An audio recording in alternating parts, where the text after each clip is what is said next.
Am I live? Am I not? I wonder. So this is supposed to be a chill session. No, I'm going to turn the light down a little bit. Oh, that should be better.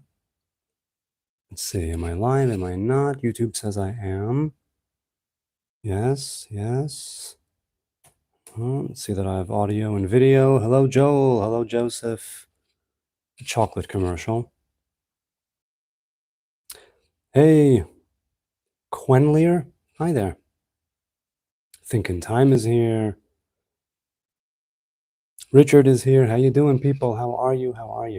Okay, let's see. Am I live? Am I not? Yes, I am. It's the Nazarite, bringing you Hebrew lore from days of yore. 5 people here and already a like, and I'm so very grateful. Truly, I am. So again, the mic, one of the first few times I'm using it, the ring light as well. So tell me if it's too much, if something is off, if the audio or video is looking blotchy, or I don't know what. So hello, good evening from Jerusalem. I have a lovely cup of tea ready to get into it with you good people. Great, it sounds good, perfect, very, very perfect. Okay, so a few comments, unless you guys have something to say, shoot, it's a free-for-all, Q&A, whatever you want to just go for it, a chill session. So the short I uploaded earlier is, what if I'm 100% genetically Chinese? There's such a misunderstanding regarding the Hebrew faith. Is it a religion? Is it a place? Is it a people? Is it some of this? Is it that? I mean, a Jew is a Jew, whether you're born biologically Jewish to a Jewish mother, halachically Jewish, or before that time, a Jewish father. Tribal affiliation, of course, still goes according to the father.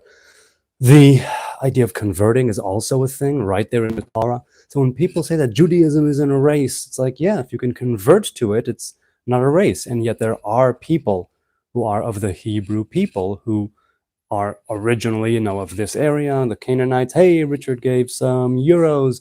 I'm reminding you good people, everything you give, everything that ends up in my bank account anyway, after YouTube takes its cut, ends up in the hands of charity organizations here in Jerusalem. So by all means, I'm not asking for any money or likes or subs or views or anything. And anything that you do engage with and participate with and contribute is appreciated.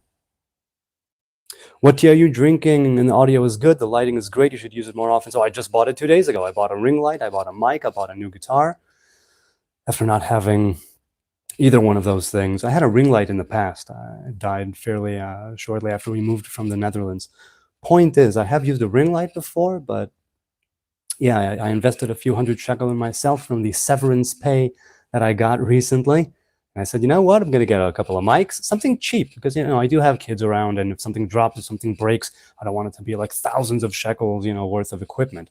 So it's a cheap ring light, it's a cheap mic, a cheap guitar, a cheap stand, and things are looking good. And I'm grateful to the Most High God for the severance pay that I got. And yeah, your music was great. Hey, thanks, SR. I appreciate that. James Bong is here. Viet Cong is here. Love to see you post another performance online. If there's anything specific you'd want to hear, maybe I'll do it. I have no idea. How do you feel about converted Jews? Do you like them when the Jewish community grows? I mean, I don't like it or dislike it when the community grows, but I like converts because they have a lot of balls. It takes guts. It takes guts, dedication to go from something that into, infuse yourself to a people that you are not, just to a different people. It's people who got the call and answered that call and dedicated themselves. Then you could argue over Reform, conservative, Orthodox Judaism in the process through which you would convert. Not even going to deal with that. I'm just saying conversion of, hey, something is shining before me. Something is calling me to do this, and I'm actually going to do it. I know that I did it with the Nazarite vow. I know differently how it can be a difficult thing. When will Jews rebuild temple? Lucky Maka asks. When it's built. It doesn't have to be built as far as I'm concerned, but when it does, then it does. Using the beard as a mic stand is brilliant. Thank you. That's my woman's idea. She'd seen people do it. I'm like, yeah. She's like, no, really? I saw people do it. You should do that. Because I told her when I was playing the guitar, I couldn't have it over here because the upper part, right, the top part of the guitar would bump against it, or I don't know what. She said, just use your beard.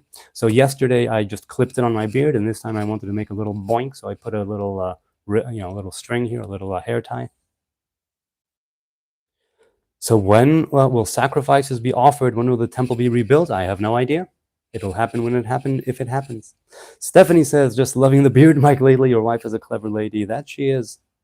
That she is. Viet Cong says, is your severance a continuation, like 11 months of salary or a lump sum? So yeah, I got a big chunk of money. Big is relative. I consider it to be big, a big chunk of money.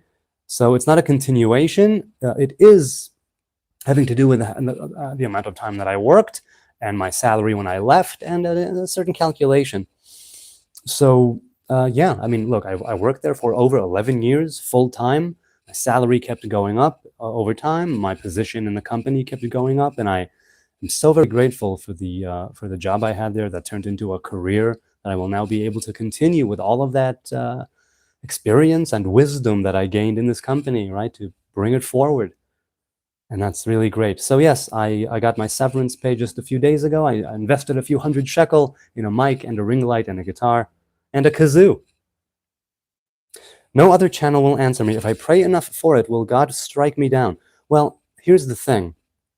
The thing is, first of all, I'm inclined to say that if your prayers are so inclined and that you are able to sort of surgically point with your mouth and your mind and your movements and your breath to that divine revelation called wrath, or if you are praying to the dark sides of the force, which are also servants of God, maybe you call it praying to God, maybe you don't.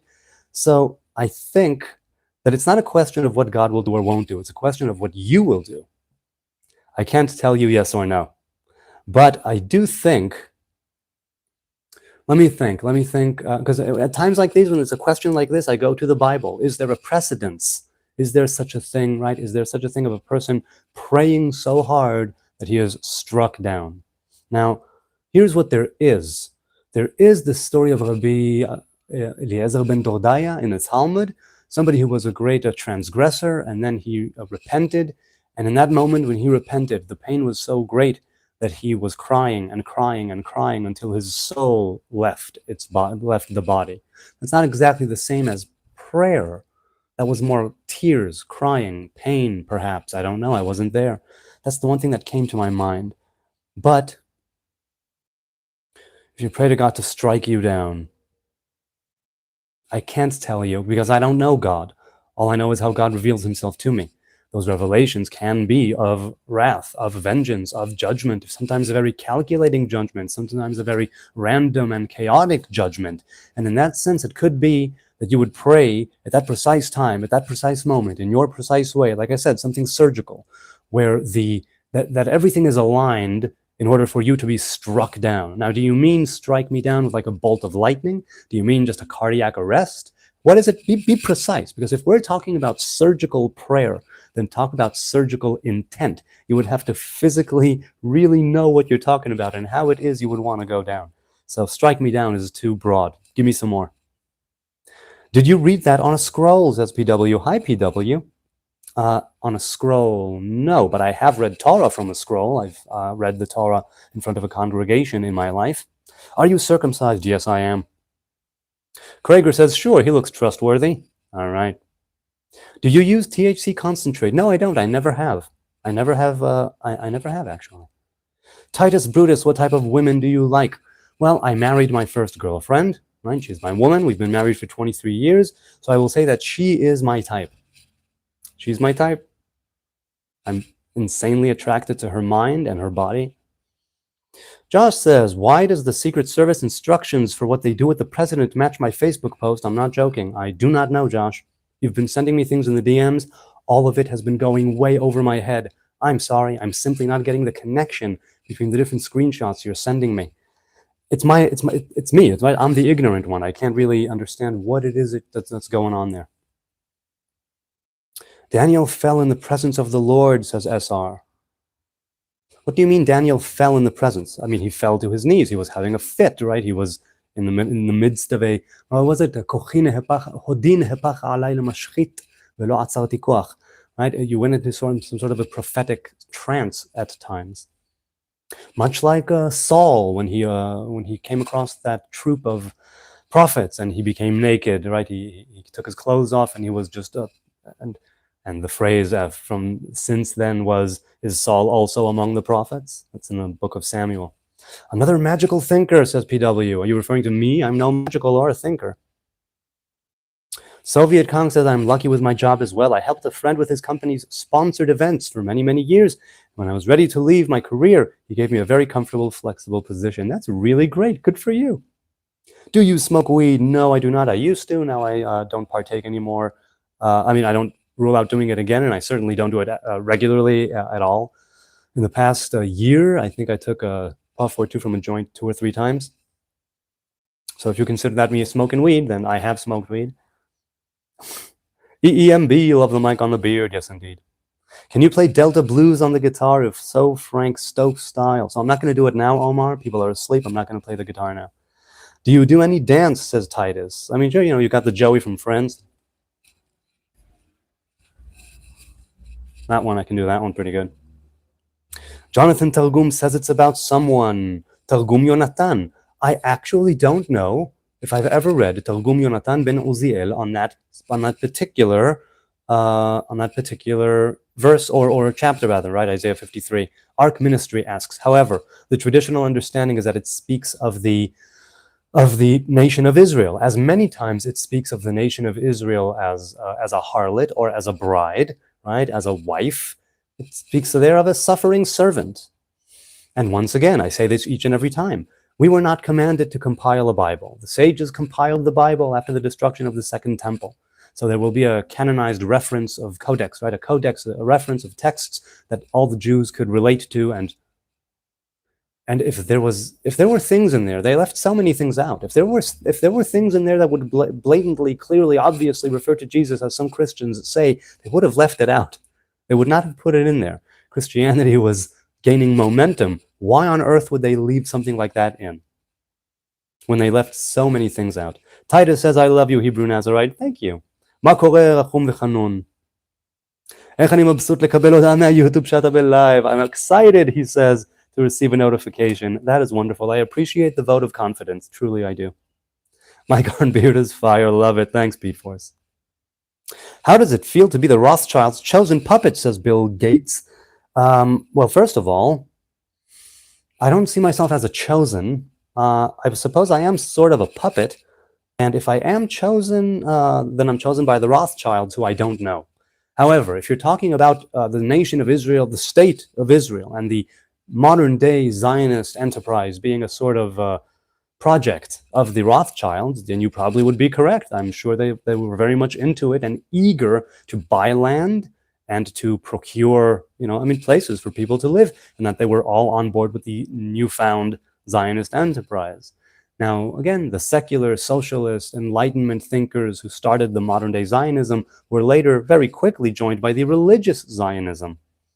And that religious Zionism does harken back to the book of Deuteronomy and to the biblical Zionism that we all know and love. And when I say we all know and love, I mean even people who are anti-modern-day Zionism will concur that biblical Zionism is a thing. And that's what I mean.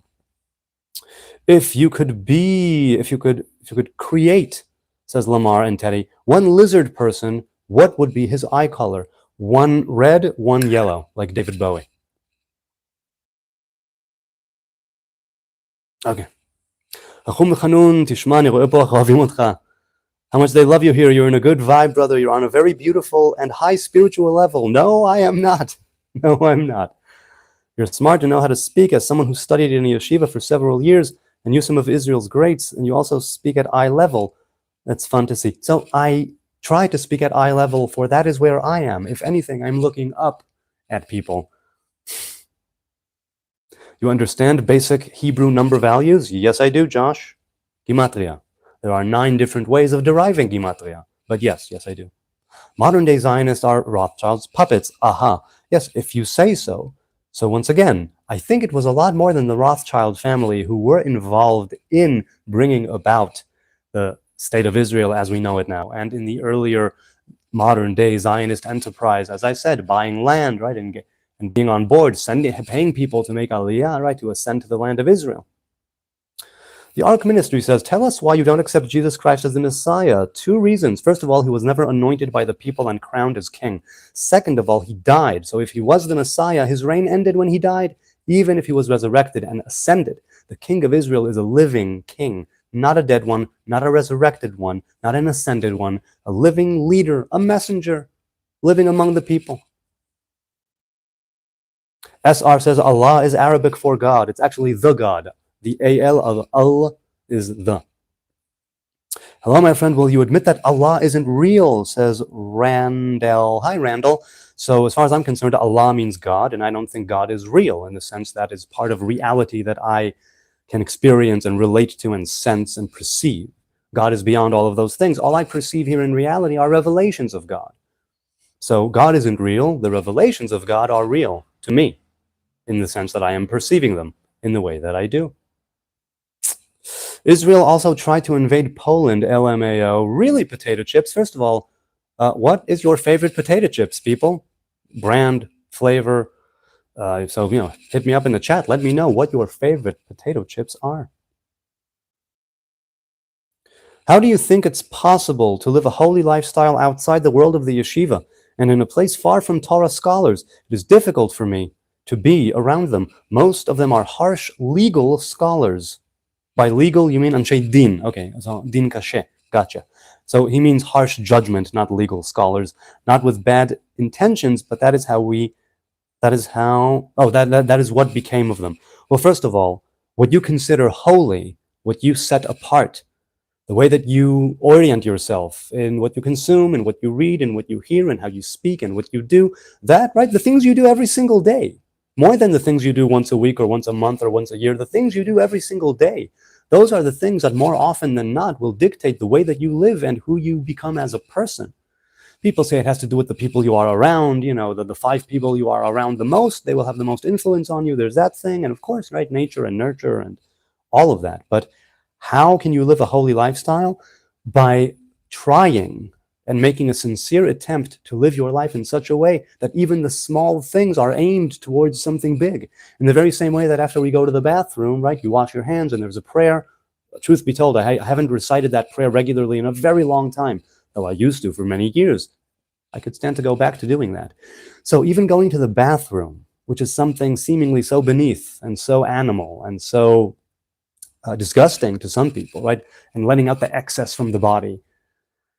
After that, you purify your hands, 1, 2, 3, 4, 5, 6, with a washing cup, and you recite a prayer, the only blessing, the only prayer, the only, not the only prayer, the only blessing of that kind, where the throne of God, the seat of glory is mentioned.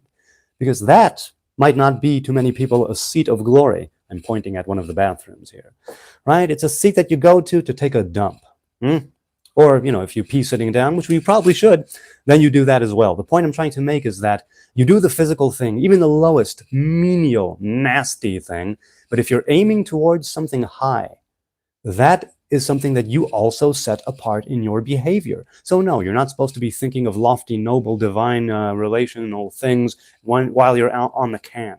But after you're out of the can and after you wash your hands and when you say the blessing and mention God's name and mention the seat of glory, this is precisely where the rubber meets the proverbial road. So if you want to live a more holy life outside the world of yeshiva, it's challenging, right? And outside the world of Torah scholars, it's challenging, but the Torah lives in you, right? This is near to you, very near to you, in your heart and on your lips to perform, to carry out. That's what Moses says to the children of Israel. The Torah is not in the sky and it's not across the sea. It's here, it's here, it's here. So to live a holy life means to try to make life holy, from the smallest things to the largest things, and you will probably fail. But as they say, the master has failed more times than the student has even tried. And you won't unless you challenge yourself and unless you push yourself and unless you suffer sometimes. Like a muscle that needs to be broken up in order to grow. If you're not broken up sometimes, right? What did the Rebbe of Kotsk say? Ein shalem milev shavur. There is nothing more whole than a broken heart. Now, I don't know if that addresses your question properly or not, but that's what I'm saying. I pray on the toilet. Okay, Pete, some people pray on the toilet, like, oh my God, something like that. Yep, some people pray on the toilet. Never under pressure. Shalom to you. How you doing? Favorite music tard says, why is 0.02% of the world's population the most persecuted? I hate this so much. I don't know if we are the most persecuted, but we certainly are persecuted. And I'm not saying that to belittle any other minority or persecuted group, sect, society. You, after going to the bathroom. Yes, indeed, great noticer. Good to see you again. The little builds the big. Yes, exactly. Exactly. And when you take care of big things when they are still little, like the Tao Te Ching says, then you have much less issues and difficulties because you're able to take care of things as they arise and as they present themselves before you. So a holy life after going to the bathroom might seem contradictory to many people, but the Hebrew man or woman who are of that mindset, sanctify their hands and who or wash their hands clean and then recite a blessing, it's to take the most like nasty physical thing that all like many animals do and to raise it up to something that is beyond the animal, to raise it up to something spiritual, to bridge that connection with speech, right? To bring that unity of the divine masculine and feminine presence with our actions. A broken and contrite heart is the perfect sacrifice. Thank you, Crazy Cat Corner. That is a good way to put it. I agree. ABC says this is unnerving as F for real, bro, no cap. Nope, no cap. It is indeed unnerving. Glory, glory, man united, Brit says. So I don't know if you mean Manchester United or Humanity United. I'll take it as both. ABC says, bro, the cringe I get from this guy is off the charts. Okay, let's cringe together, you and I. Ready? There, that was my self-cringe right here. My doctor is Jewish, and he says the only thing persecuting him is his wife for more alimony. Very good. Take my wife, please. It's not Rodney Dangerfield. What are your thoughts on Kabbalah, sir? I'm a fan, but I say kosher Kabbalah from a kosher master. That's what I say. An interesting thing happened the other day when someone asked me what do I consider to be a kosher master, and I had a difficult time answering it because of, different reasons. You can go check it out at a previous live stream a couple of days ago. That was fun, though. AA says, today's guitar stream was lovely. Thank you for playing Jerusalem of Gold. Please do it again if you can. I'll get the proper chords. I'll remember the lyrics. I'll try and make that happen for you. Do you recognize black Jews, Israelites? Now, I don't know if you mean, H-Busta, the sect of black Hebrew Israelites, or do you mean simply Jews living in Israel who are black-skinned? That is not the same thing. The black Hebrew Israelites have a more Christian thing as far as I can tell, at least from what they've told me, but I might be wrong. He's not a true Jew, says Ono Makes, though I don't see any tassels, no Torah following. Okay, so I'm not a true Jew to you, but unfortunately, I don't go for the true Jew, real Jew, fake Jew crap.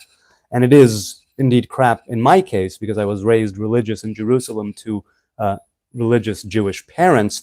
And even if we grant that proposition and say that I was a complete Gentile and I converted, it's still me being 100% a Jew. So however you want to slice that up, I'm a Heb, a Shylock, a Schnozhaver.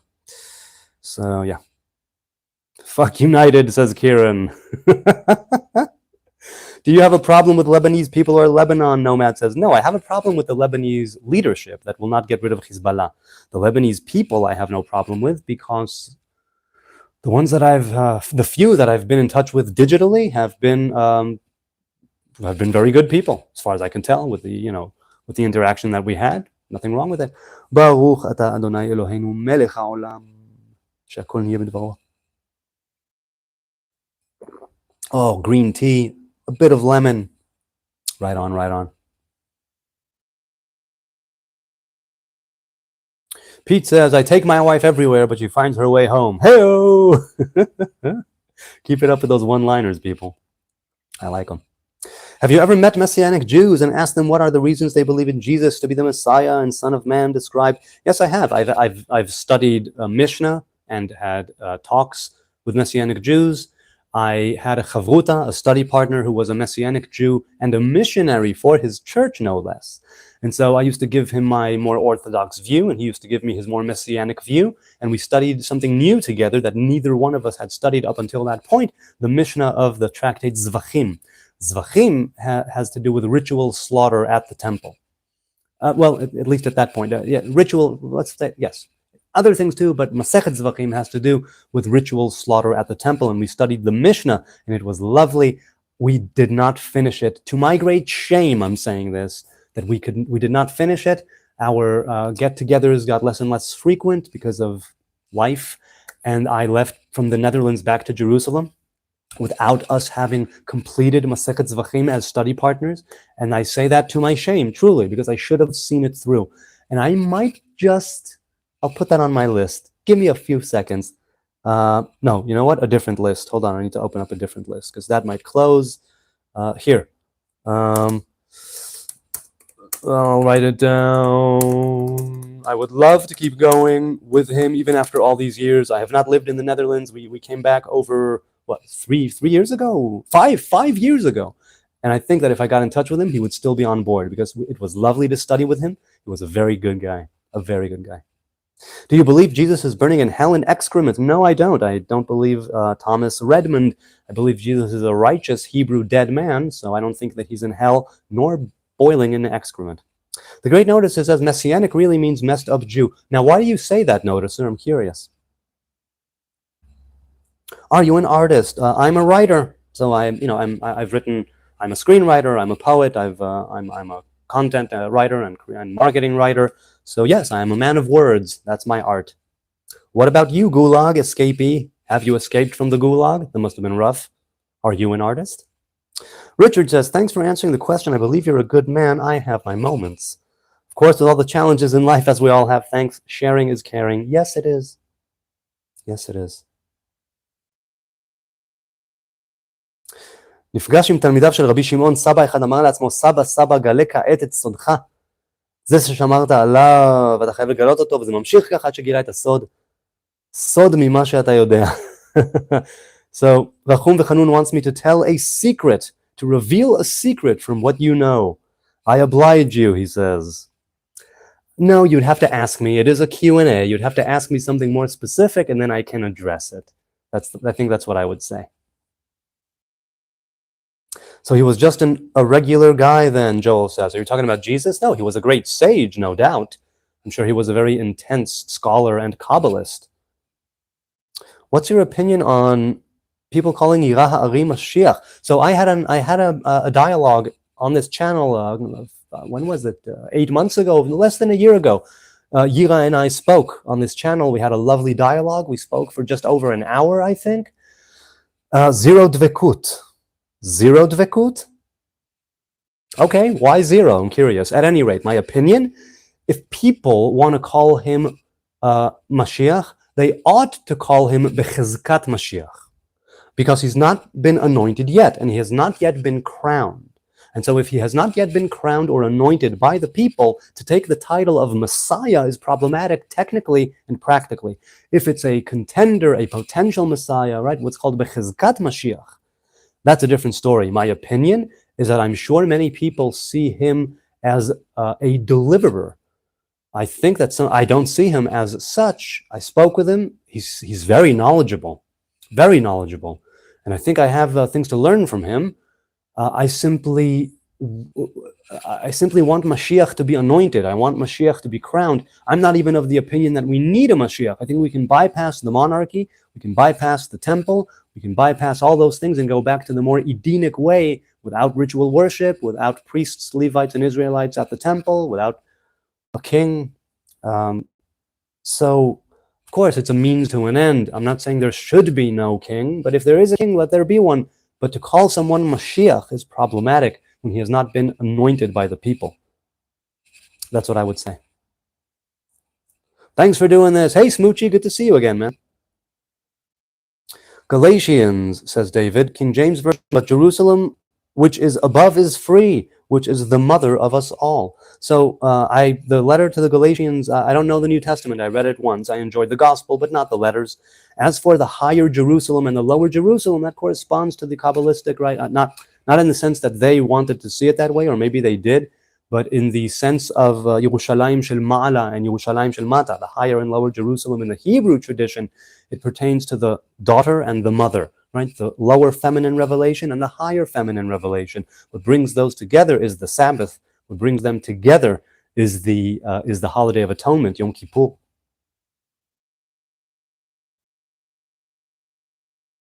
Appreciate the honest response. Thank you. Hey, but zero dvekut. Yeah, it's great. You know, that's what I'm doing here, right? It's a back and forth. It's a Q&A. How to start reading poetry? What do you recommend? What I would recommend is that you take one book from like an old school classic poet, and you take one book from a contemporary, someone in your village, town, city, county, like someone local who's writing and publishing now, and somebody from like a few hundred years ago, or even more, right? Or Shakespearean verse. But if you're doing Shakespearean verse, do have a dictionary next to you, because for me it was, does God have a body? No, God does not have a body for the Hebrew people. Other people might view God in body, in form, in flesh, incarnate. We do not. We have no such way. We have such tradition. So God does not have a body. There are revelations of God that pertain to eyes, ears, nose, throat, hands, fingers, and so on. The problem in the world is this bullshit religion, says check your 6 or your 66. Yes, bullshit religion and religion as such can bring a lot of problems to the world, and it definitely does. But I choose to look at the good things. I don't turn a blind eye to the bad, but I choose to focus on the good and try to enhance the good. And there is truly a lot of good to religion as such. I've spoken of it many times, that despite all the detriments, despite all the drawbacks and shortcomings of organized religion, or religion as such, there is a root, a nugget in the center of it, of discipline and of a path, of a yoke, of a burden, of capacity, potential, ability to broaden one's horizons and raise one's consciousness and awareness. And in there's a lot, as is the community aspect, right? The communal aspect, the group, the sect, whatever, where it's something that's outside of yourself. And so it can help you to tamper your ego. Tamper? Taper, to lower your ego and keep it in check. But yes, there are many religions, you can call it bullshit, it's all good, and they bring problems to the world, and they also bring the good. What is it that you are focusing on, right? What is the lens through which you view religion, or if a practitioner, how do you practice your faith? What is it that you are focusing on? Do you believe Elijah will return? What is your take on this? So Elijah was born a human being. He ascended without dying and received angelic garments. When he comes here to meet with people and stuff, he dons human garments once again and appears as a beggar, appears as an old man, appears as I don't know what, however he appears. And so Elijah has returned many a time. And the spirit of Elijah, right, in circumcision and on Passover, Motzei Shabbat, after the Sabbath, Queen leaves us, there is a revelation of Elijah. Elijah is the angel of the covenant. Elijah is that angel that is supposed to come. First of all, Kabbalistically, he is likened to Sandal, the angel Sandal. Is it in the Zohar and Pardes Rimonim and probably other places? A very high angel, because he was a human first, just like Hanoch, who received angelic garments. He became the highest angel because he was a human first. Humans as such have a soul, and the soul is higher than the angels, spiritually speaking, has to do with choice and free will and so on. So my take is that Elijah will return. It's possible that he will return in order to die, because everything that lives dies. It's possible that he will return in order to actually die. It's possible that it will be embodied, and then, right, that whole thing, and partaking of the fruit of the tree of life. Elijah is supposed to be the one who makes order from chaos. Order from chaos. And I think it's also because his life was so chaotic, and he lived in such a tumultuous time when all of the prophets were being slain and persecuted, and he alone remained. Right, and he made that voyage, and the angel, and the wind, and the noise, and the fire, right? And then the silence, the kol dmamadaka. I love the book of Enoch. It's a very good book. It's not canon in the Hebrew faith, but it is a very good book. At the moment, says Richard, there is no light without dark. There's no good without bad. That's the nature of things now. It is written that this will come to an end. Where can I find the best chapter to study? I mean, the best chapter to study is the first chapter of Genesis, where the blueprint of creation and all reality, physical and spiritual, is all laid out. Right? Very famously, it says that God looked into the Torah and created the universe. Right? Istakel be'oraita uvara alma in Aramaic. This guy looks like he smokes weed. ABD. ABD? I don't know what that means. John, the TV dinner eater. What is your favorite TV dinner, John? Also, yes, I used to smoke weed. I always kept it in measure. I always kept a low tolerance. I took tolerance breaks fairly regularly. Shai says, don't you think Kabbalah is over-humanified? You mean that they anthropomorphize God? Like saying God is a father. God is not a father. There is a revelation called father. Look, any beginning, budding Kabbalist or study of Kabbalah, the first thing they teach you is watch the F out and be careful. Because you're going to read all kinds of stuff. Do not make the mistake of thinking this pertains to God. These are all revelations of God, attributes, emanations, clothing, garments through which God is revealed in the world. The Kabbalistic tree of life, the 10 Sfirot. The 10 Sfirot are not God. The 10 Sfirot are revelations of God. I say this every time, in the very same way that I am being revealed to you right now through digital means, zeros and ones and sound waves. That's all that is. It's electronics, right? It's sound waves that are going into your earbuds. It's zeros and ones and pixels. Nevertheless, we're making a connection, are we not?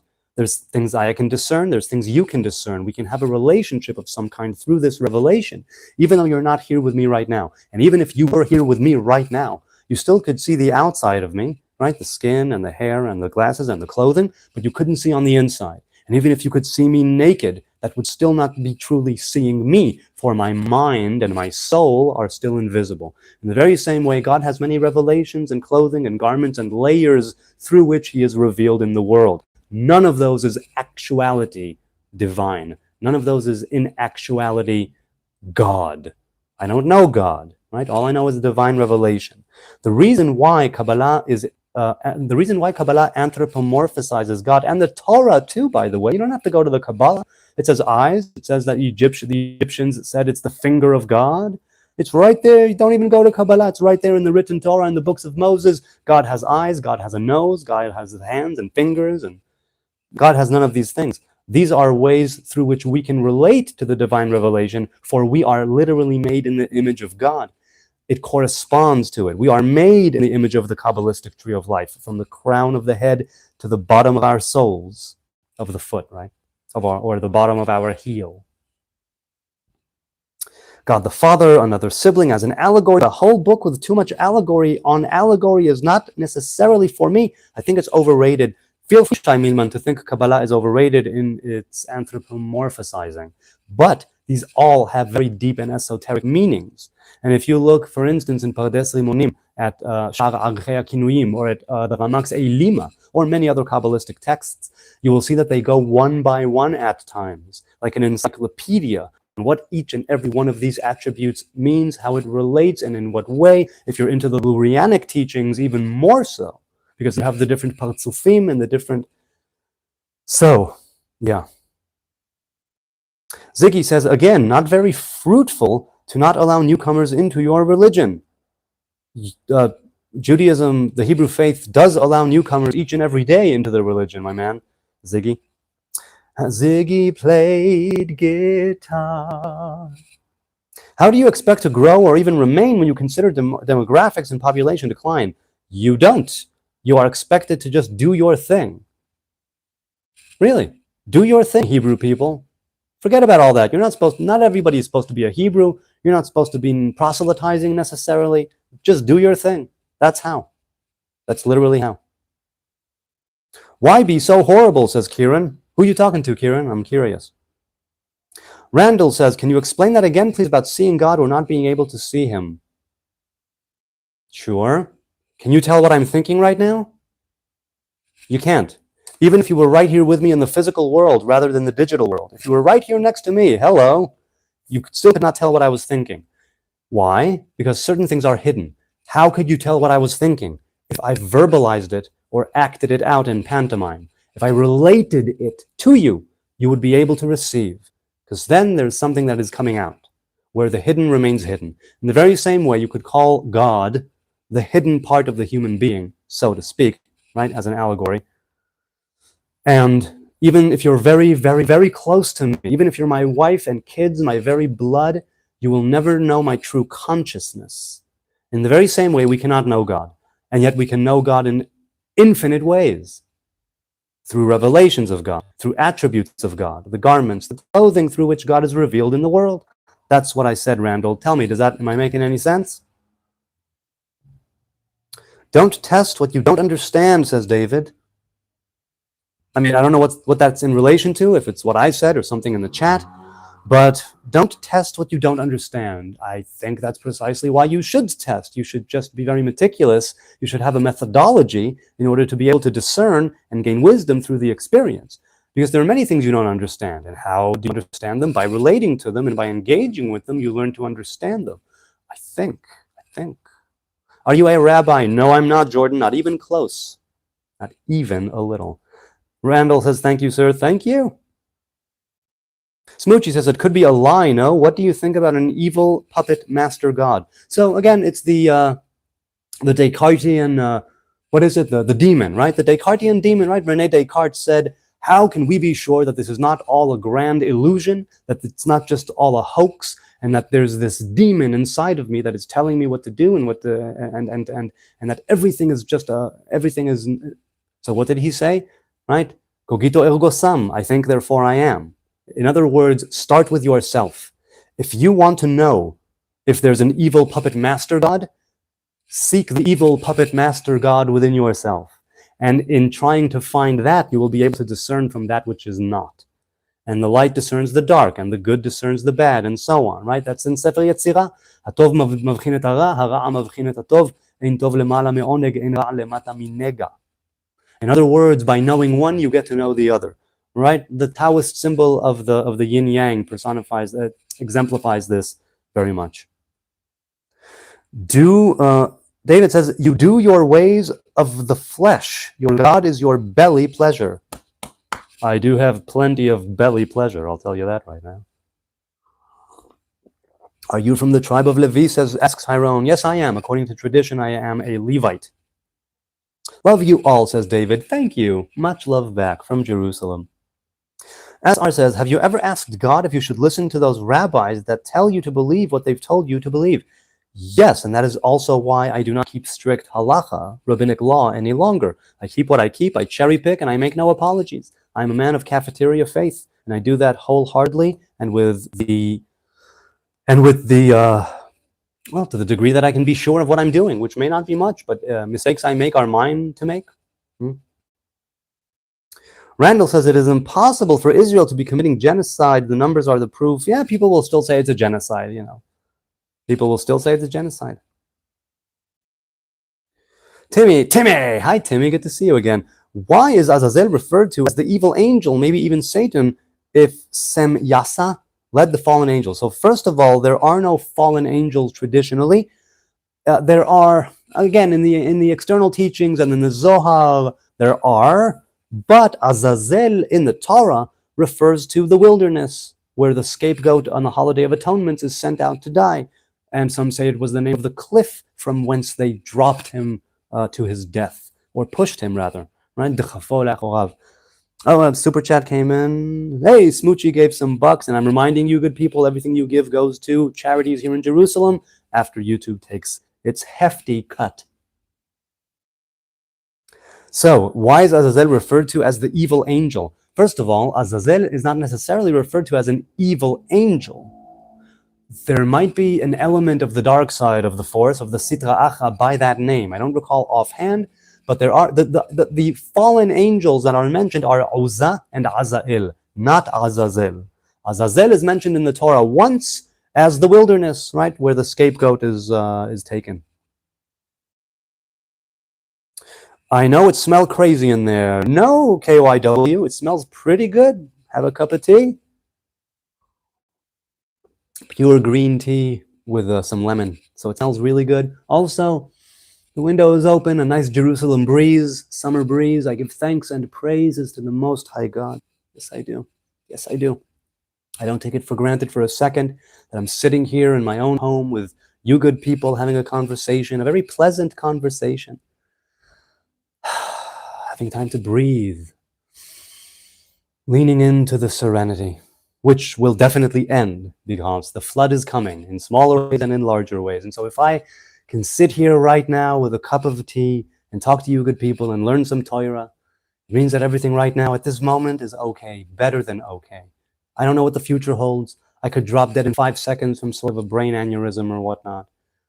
I've said this many times, but for now, here I am, living, breathing, talking, and I give thanks. There are many people who are dying at this very moment, many people who are losing their ability to speak, many people who are losing their ability to live the life that they had known up until right now.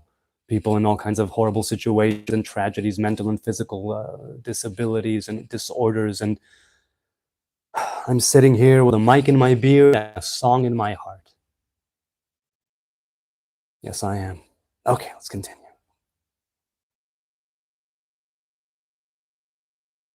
Citizen says, "Hi, Citizen. Good to see you again, man. Can you please explain why God tried to kill Moses and his wife circumcised their son and rubbed it on his feet to get God to stop? I don't understand." So there's a difference of opinion here. There's a difference of opinion. There's something buzzing around here, and it just won't leave. It's been buzzing around for hours. Scared the crap out of my wife and one of my kids. All right, so the only thing I'd be able to explain why, I can't. But in the one or two commentaries that come to mind,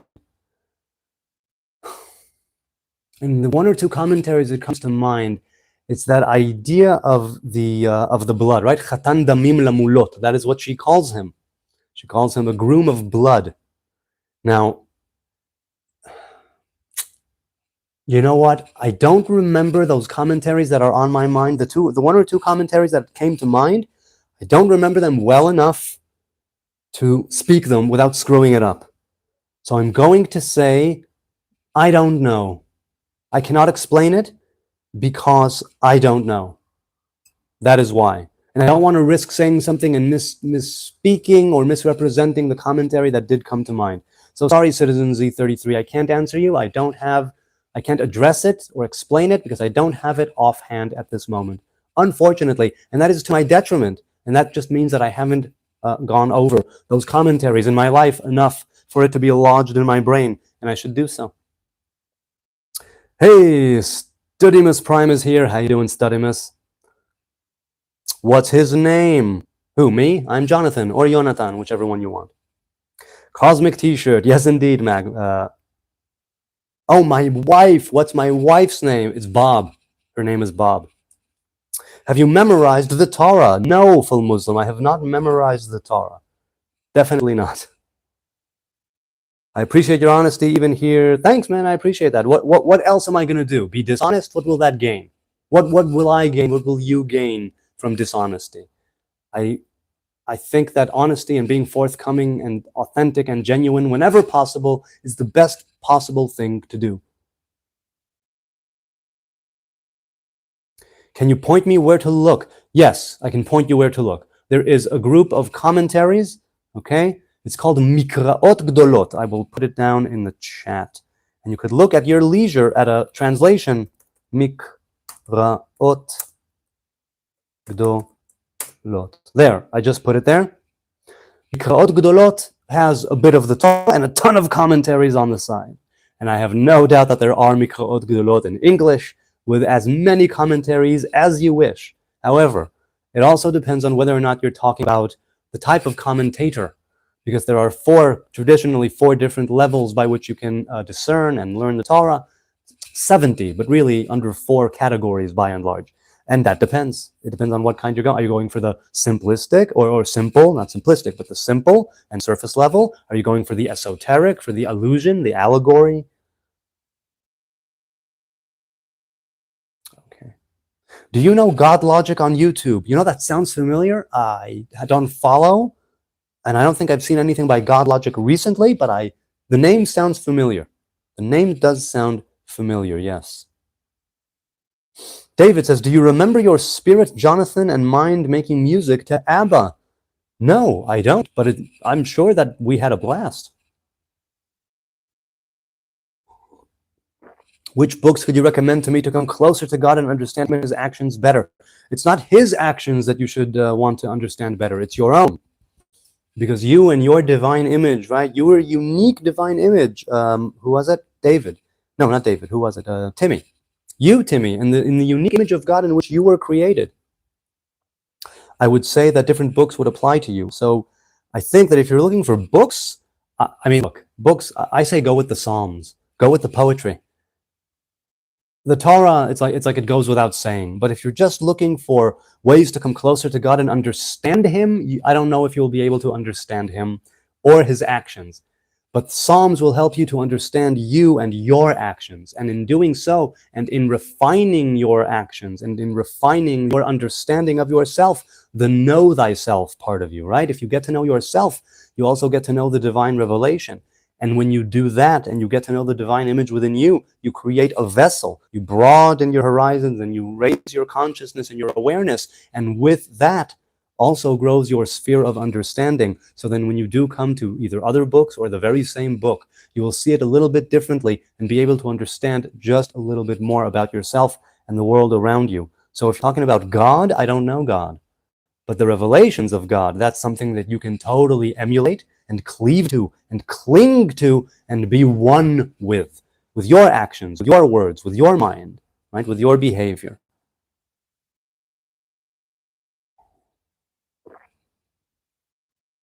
Vancho says, as a Nazarite, are there certain laws you need to keep? Yes, I am a Samson Nazarite, which means that I grow my hair and I never cut it, and I don't partake of any grape products, wine, vinegar, raisins, and it's for life and it's unbreakable. Other types of Nazarites have a bit of a different thing. There are 4 types of Nazarites, and I am a Samson Nazarite.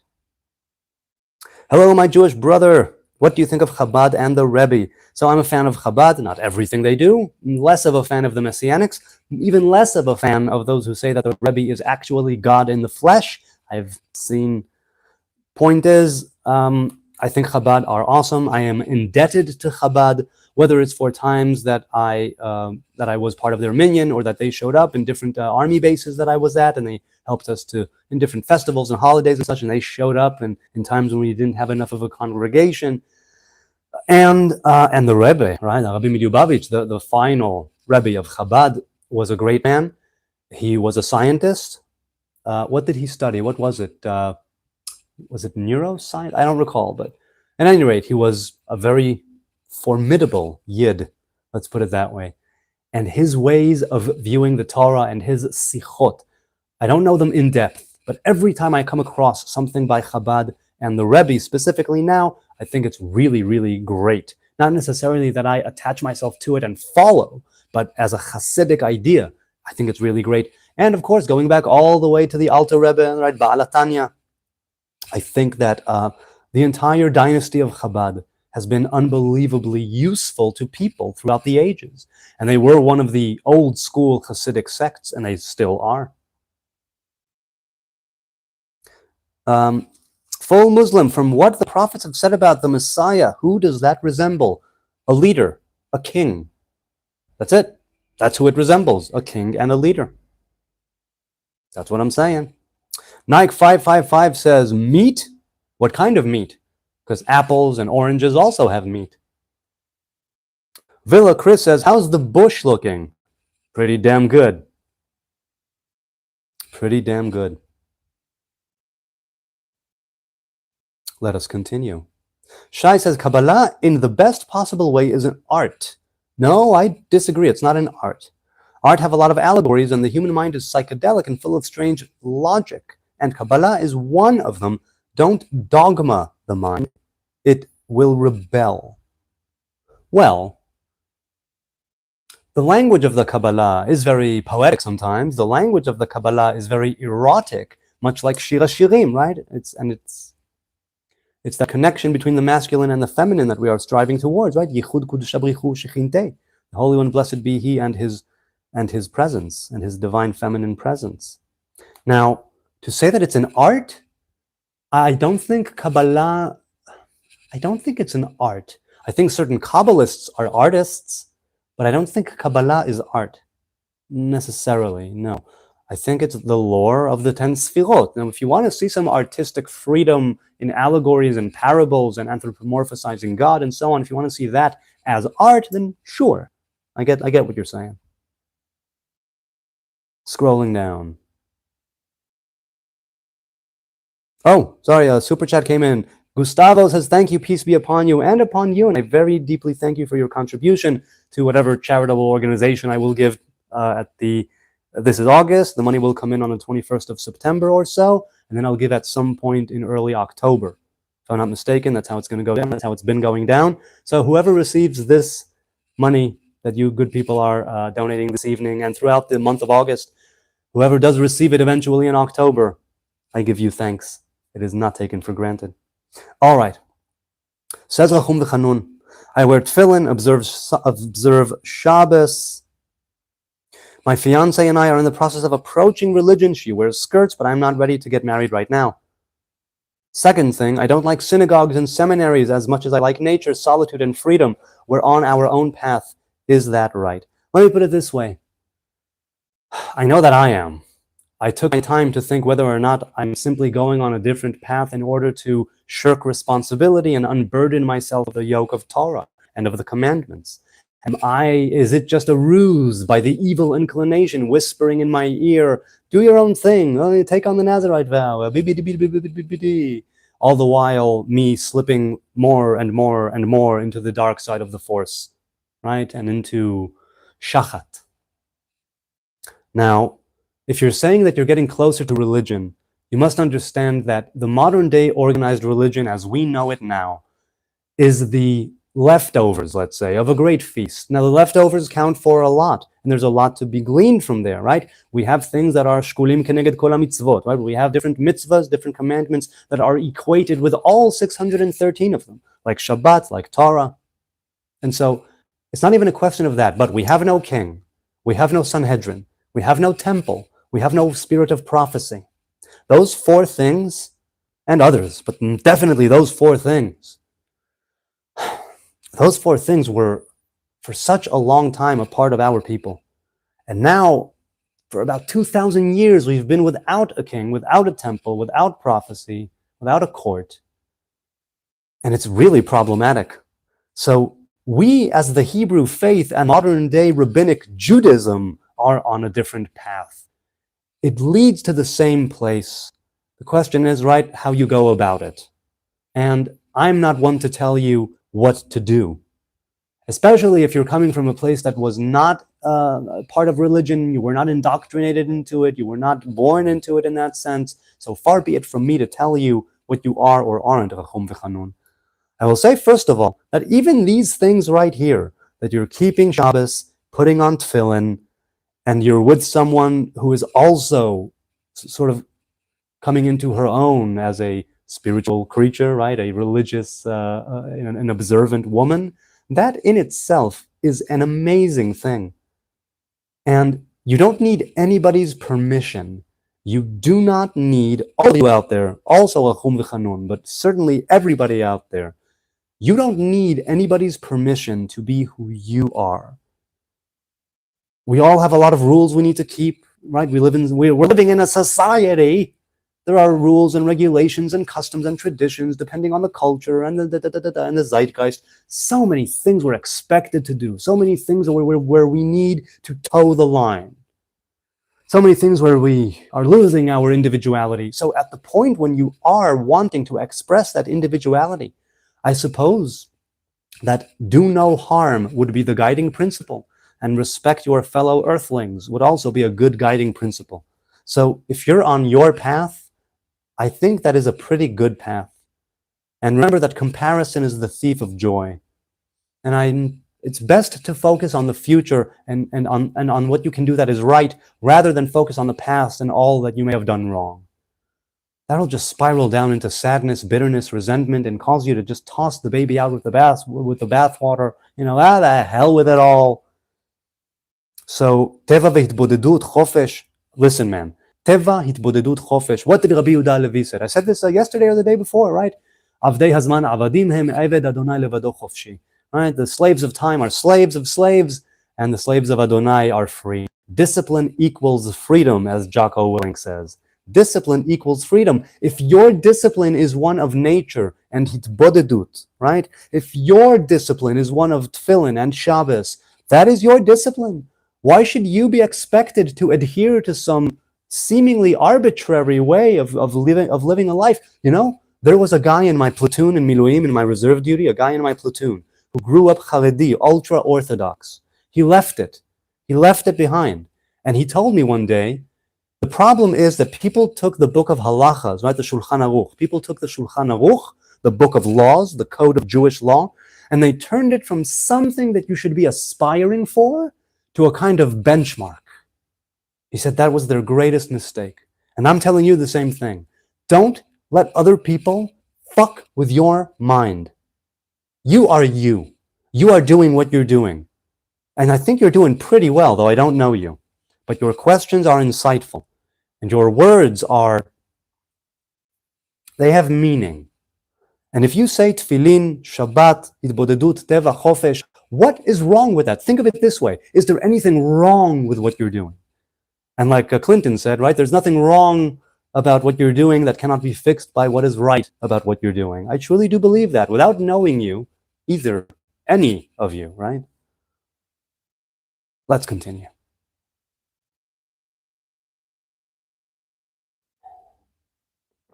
Hello from New Jersey. Hey, Ruby Wirt. Or you learn from your mistakes to become better people. Yes, JS, exactly. You learn from your mistakes and become better. That's right, to become better. Nose fixed yet? No, Chris Wright, I'm not going to fix that nose. Heck no.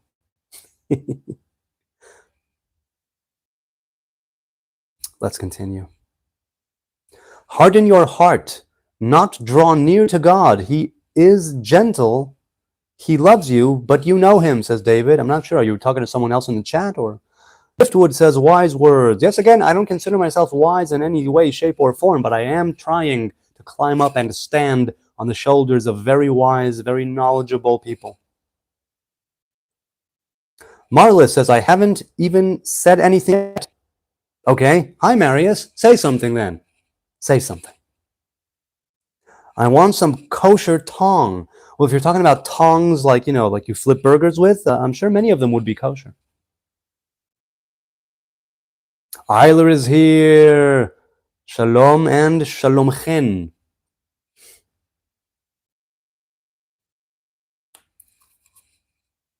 They give me the feeling that I'm living in sin by not getting married and that we're living together in a house without a wedding. Let's put it this way. I don't know your romantic or intimate situation, and I'm not asking. Sin means to miss the mark, right? Right? To miss the mark. Are you missing the mark by living together and not wedding her? Could be. Do you recall the Eshet Yefat Toar? That she lives at the house of the Israelite for a month before they actually go through with her becoming his woman. In other words, there's a time when she is given a month to grieve for her former life and her family and everything that she left behind. But for a month, they're living in the same house. Rashi very famously says she lives in the same house so she will see the daughter of Israel happy while she is within her misery. She will see, it's right, זו מנוולת וזו מתקשטת. זו שמחה וזו עצבה. If you're getting the feeling that you're living in sin, it could very well be that you are living in sin if you're letting that get to you, and if you think there's something true about it. Do you think that you're living in sin? Do you think that living together without being married is missing the mark? Do you think that? Forget halacha right now. Forget the judgment of Orthodox Jews or your former yeshiva bacher buddies or your rabbis. Do you yourself consider that to be missing the mark, to be doing something that is not proper and that you should not be aiming at it? Do you think that that is something that you're doing that is wrong? Do you feel it here in your solar plexus that it's wrong? Now, the heart and the solar plexus can lie, right? The heart is fickle, the heart can be broken, the heart is sensitive, the heart is split up into different areas and chambers to actually show that, right? So I'm not saying go with what's in your heart, but I'm saying use your intellect as well. What is it that you think? What is it that you think? Zaho Kwan says, what makes you think Israel believe in Torah? Because Israel believes in Torah. That's why. Ever since the revelation at Sinai, this has been something that has carried us throughout all of the exiles, all of the temples, all of the places where the tabernacle was, all the pogroms and persecutions, all the wars, even to this day, right now, at this very moment. Yeah, sorry. See this on my table right next to me, within arm's reach? This is a book of the Torah. It's not a scroll, it's a book, but nonetheless, that is why I say Israel believes in the Torah. It means that even though the majority of the people of Israel, the Jews in Israel, are secular, the tradition is an Orthodox one more often than not, and the connection to the Torah is there, even if it is not something that they would acknowledge as such, because they are the people of Israel living in the land of Israel, and that has meaning. That has a very deep meaning. And even if right now we are only building the physical, material infrastructure, not quite understanding what's going on and awaiting for the spiritual essence to be poured on, this is a vessel we're creating. We don't quite know what it is that will be poured in, but we're creating that vessel right now. And so I think that Israel still believes in Torah very, very much. And you know, I can see this when there's a unification among Israelis in dire times. Now that's maybe not the best example, but I do see it there. Yes, I do. Joseph says, blessings of Elohim on the whole of the earth. May it be so. May it be so. The higher Elohim. Yes, indeed. Gumcholi is here. Hey, my man. Hey, Gumcholi. How's your week? It's going pretty well. The kids are home, summertime, but you know, I keep on trucking. Keep on trucking. What do you think? Is there a way to understand difference between healthy hope for something in the future and unhealthy delusion? Yes, it should be anchored in truth.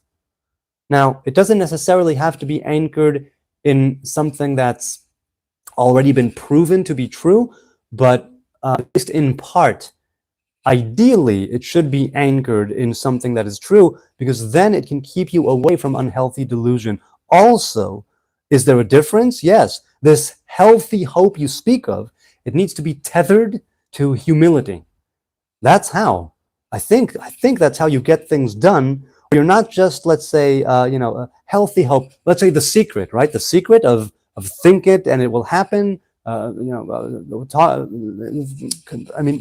it revolve around in your mind and it will be made manifest. It's like, no, you need to actually lower yourself with humility and take action. I'm not saying that you can't manifest things. I'm not saying The Secret is total crap. Of course, there is that idea of mind over matter and the things that you think about. Who was it that said, a man is what he thinks about all day long? Does someone remember who said that offhand? Someone said that. I don't remember who it was. All right, a man is what he thinks about all day long. And so thoughts have a lot of power. But I think it comes down to action. If you're talking about healthy hope for something, that's too vague. That can definitely be unhealthy delusion. If you couple it with action and humility, you can be pretty darn tootin' certain, not 100%, that it will carry you forward with good momentum towards a healthy future, because you're taking action and not simply leaving it in the ether of the intellect and the vagueness of the mind. It's not simply a hope. No, you're doing something. Even if it's the tiniest something that is along the lines of what that hope is later supposed to be manifesting in the world. Right? A journey of 1,000 li begins with a simple one step, says the Tao Te Ching.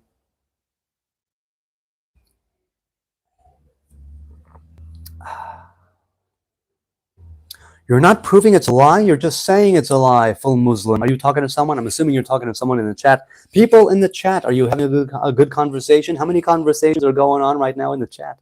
I'm curious. Silent Punisher says, has your God blessed you with everything you have asked for? No, not everything I've asked for, but I'm not going to give a percentage. It says in the Talmud, "Ein adam met min ha'olam v'chatzita avato biyado," which means, plainly speaking, a person does not go and die with even half of his desires fulfilled. There's always more, right? What does Ecclesiastes say? The eye will never tire from seeing, the ear will never grow weary from hearing. We are a machine that wants and desires and lacks and needs. whether it's the very physical things like, clothing, shelter, food, sex, whatever, the Maslow hierarchy of needs, all the way up to self-actualization and whatever that entails. And so the idea of being blessed with everything you've asked for, no, I have not. And I see that as a good thing, because it means that I still have things to do. It means that I need to pull those blessings into my life by becoming a better person. That is what pulls blessings into one's life. Now, are there things that are outside of that paradigm or mind or frame or view? Yes, of course. But basically, it's you with your words and your mindset and your dealings and doings, behavior, and all of it, your everyday life. That is what pulls the most blessings into your life, if only through adapting the gratitude attitude, which helps you to discern and see the blessing everywhere. When you have like a gratitude journal, when you take 5 minutes a day to list a few things that you're grateful for, with the same things, different things, when you take the time, even if not every day, when you take the time in order to look around you and find things to be grateful for, the tiniest of things, that transforms you into a mindset of abundance. And a mindset of abundance can sustain you even when you don't have everything, because you have so much. And let's leave it at that. So God has blessed me with everything I've asked for? No. Has God blessed me with everything I've needed? To a large degree. To a large degree, yes. And I don't hang that on my doings and not by my own merits.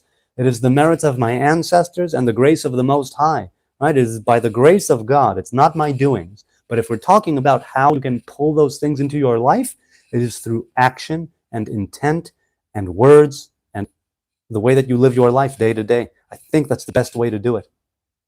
I think that's the best way to do it. Crazy Cat says, even being thankful for our trials and tribulations, for we may grow. Exactly. Now, it's a pain in the ass. It's a pain in the ass when you're down to give thanks. Sometimes I can't do it. But I still try and give thanks for the things that I do have in order for my mind to be more open to receiving. Because when you have a more abundant mindset and when you see the blessings everywhere, it means that the things that happen to you, sure, tragedies happen and horrific things occur. Obviously, there's a very random and chaotic element to life here on a world of knowledge of good and evil in the natural world. Nevertheless, if you are able to train yourself, your mind and your body, to exude gratitude, you will find, I think, that when those tragedies happen and when the storm hits and when the flood is coming and the great tsunami of life is about to crash down upon you, or when it has and you're bereft of different things and left I don't know what, many times you will be able to get back up, I think. Sometimes not. This is not 100% across the board. There are some people who are living the best life and they're happy and they're healthy and they're good people, righteous people, I don't know what, they're philanthropists, and they die in a car crash. Okay, great. Now what? Now they have no life. Now they can no longer be philanthropic. Now they can no longer be of aid, right? You see what I'm saying? So, yep. Okay. Rachum V'Chanun says, I've been through, see, even your username, Rachum V'Chanun, right? Rachum V'Chanun means merciful and forgiving. Well, yeah. Right? V'chanuti et asher achon v'richamti et asher arachem. And that has to do with the 13 midot. Obviously, you know that. Yes. Avarti, I'll read it in English. I've been through a lot in life, drug rehab, street, a lot of shit. The thing that broke me the most was the rabbis and the laws. Oh my God, I know what you mean. It hurt more than anything, brother. That's why I left. I couldn't handle the pressure and the hurt. And I think you did right. Because if you would have stayed there, pressured and hurt and full of pain, what kind of a life is that? That's not the kind of life the Torah would have you live. I think it says choose life. Choose life, right? And the Torah is aiming us at a better life, at a greater life, that we should become better, that we should become greater.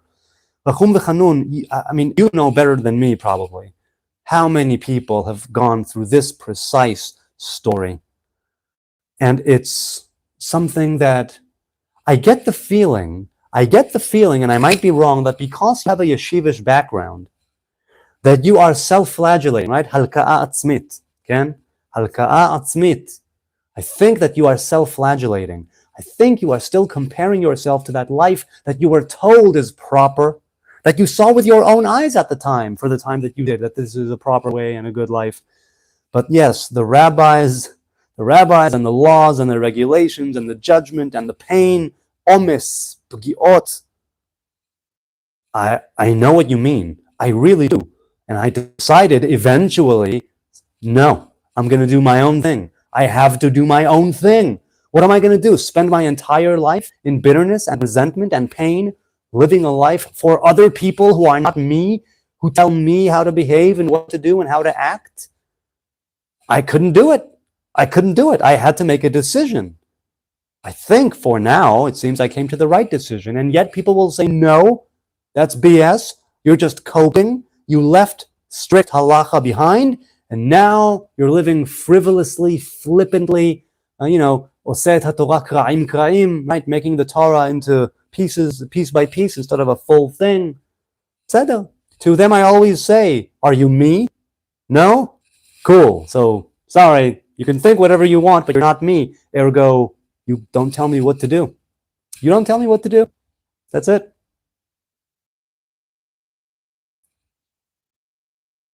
Beard Mike is back at it. Yes, I am, Dev Coffee. Yes, I am. This time with a little hair tie. Hey, Costa's in the house. I loved seeing you before with your dogs in nature. That was awesome. Thank you for sharing that lovely chill out time. I went back and forth because I was busy here with the kids, so I didn't sit and view it for like an hour. But I saw you doing it. I saw you when you were filling up water for the was it tea, coffee? What was it? I don't recall. Now you didn't have much of a fire going there. You had a very tiny fire. Did you make it larger eventually into a bigger bonfire?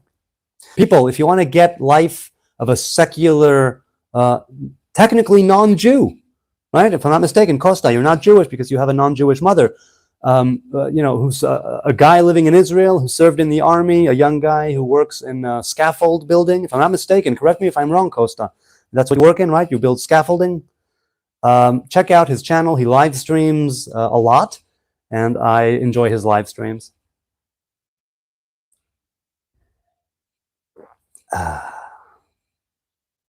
Don't need a big fire. Right. Okay, I know you don't need it in order to just heat up the water. So cool. Because if I'm going to build a fire somewhere in a nature, in nature, I'm going to do it. I'm going to make a bigger fire. Not huge for me, intimate, but still.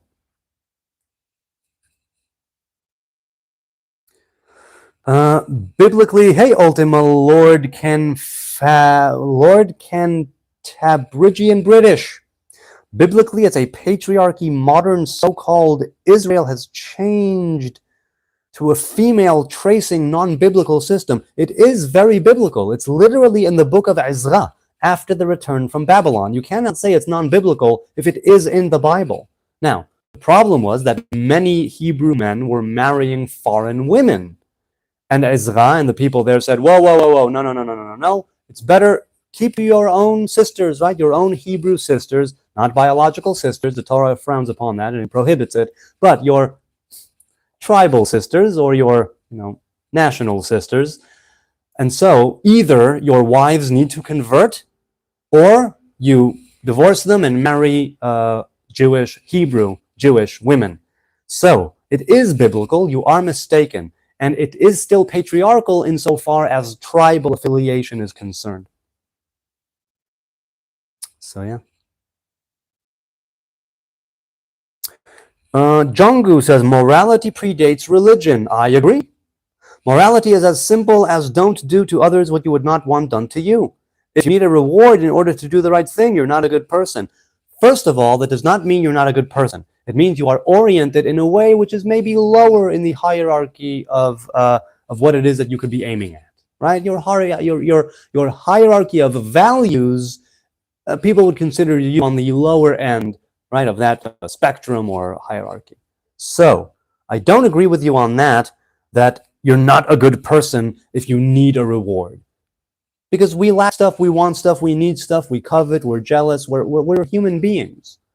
We have certain desires and necessities, and so I don't agree with you on that. As for morality predating religion, morality predates religion. Morality does not predate spirituality.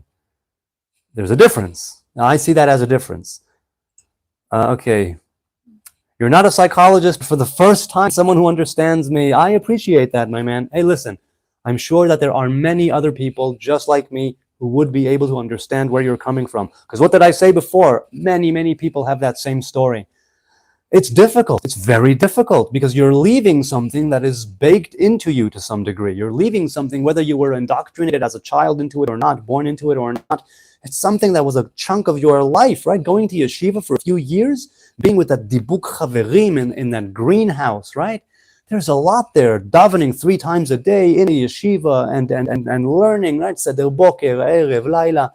Whatever it is that you are learning, whether it's Talmud, whether it's Mishnah, whether it's Agadah, Machshav Yisrael, Halacha, Kabbalah. I think that many people would understand where you're coming from. I'm very happy that in me you find someone who seemingly understands you. I wouldn't claim that. You're saying it, right? And if you're saying it, I'll take your word for it. And I'm happy that we're making this digital connection.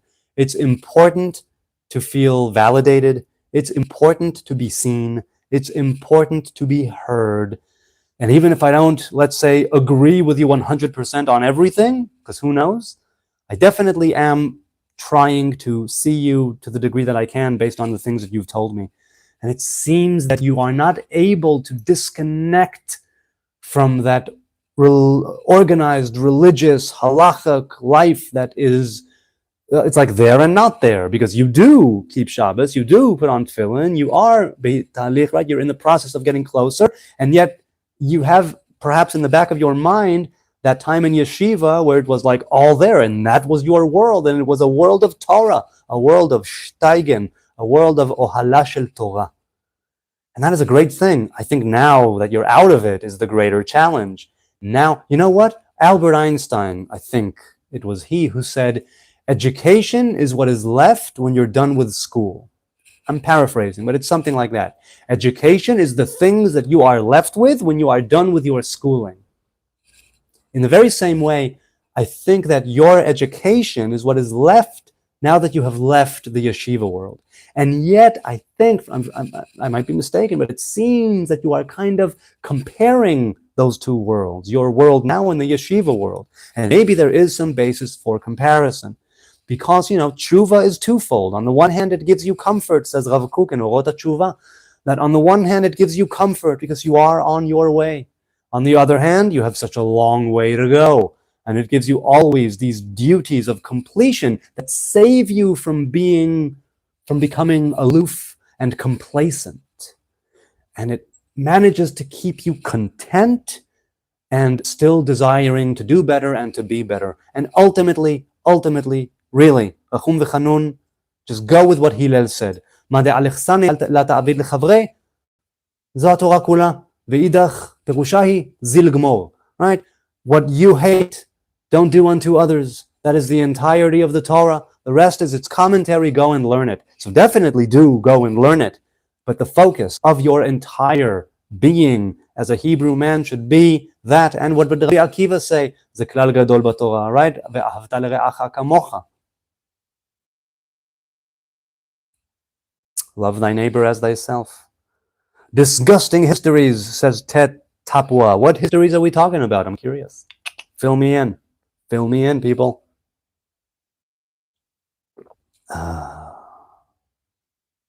People need to understand. Hey, Scott Anderson. People need to understand that the Torah is older than the Bible. Yes, it's true. The Bible took the Torah and added their own words.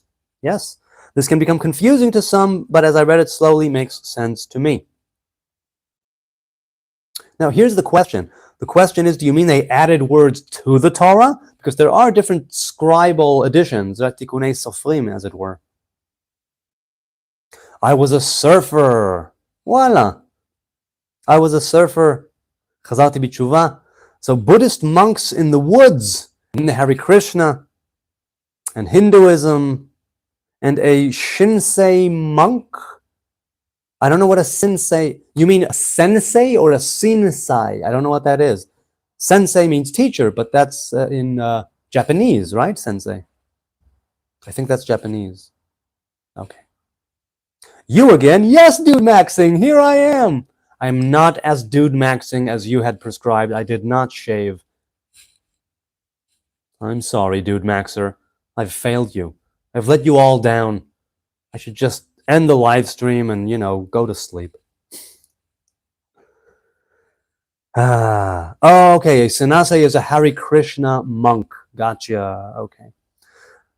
I learned from many monks. Yes, again, it's taking on a discipline. It's taking on a discipline, right? And even Christian monks and friars and nuns, right? They take on the vow of obedience, of chastity, and of poverty. I prefer your beard like this at least, kid. Thanks, dude maxing. I have maxed my beard dudeness. So hey, if you learn from many monks over the years, then first of all, I would love it if you drop some nuggets of wisdom in the chat. Second of all, if you learned from many monks throughout the years, surely it would have helped you to for your life and your mind to be more flexible and nuanced. Maybe not. Maybe not. You need a haircut and a bath. You put the Jew in jewelry. Well, first of all, I don't need a haircut. I can't take a haircut. I'm a Nazarite. Second, of a bath. No, I shower regularly. I love baths. I do. I love them. But I have no bath in this apartment. As I always say, I love turning down the lights or dimming them. I love putting on music, lighting incense, essential oils, or bath bombs. Back when I was still smoking weed, to take a puff or two from a joint, relax in that hot water. Let that tension melt away. Breathe in the essential oils as the steam rises. Oh, I love a bath, and now a shower. So utilitarian, so cold, even if it's hot water. A shower is so cold compared to a beautiful, bountiful bath. Ugh, you're making me miss it. Every time somebody says, bathe, I say, yes, I would love to bathe. I would.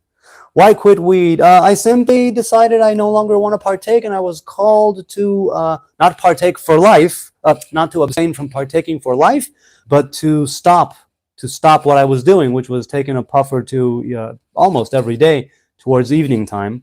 And I enjoyed it, but I said to myself, I got the call to no longer be the daily smoker dude, even if it is a puff or two, even if I'm not walking around stoned all day. Even if I do take tolerance breaks, even if I do keep it in measure, even if I do have, right, to not be that guy. And it's so yeah, that's basically why. Yes, joint and tub is best, right? Different strokes. He knows what I'm saying. He knows. But as I always say, the the right weed and the psychedelic experience. First of all, respect the herb, respect your body, respect your mind, set and setting, harm reduction, all that good stuff, right? And the bulk of a person's psychedelic experiences should come from within and not from without.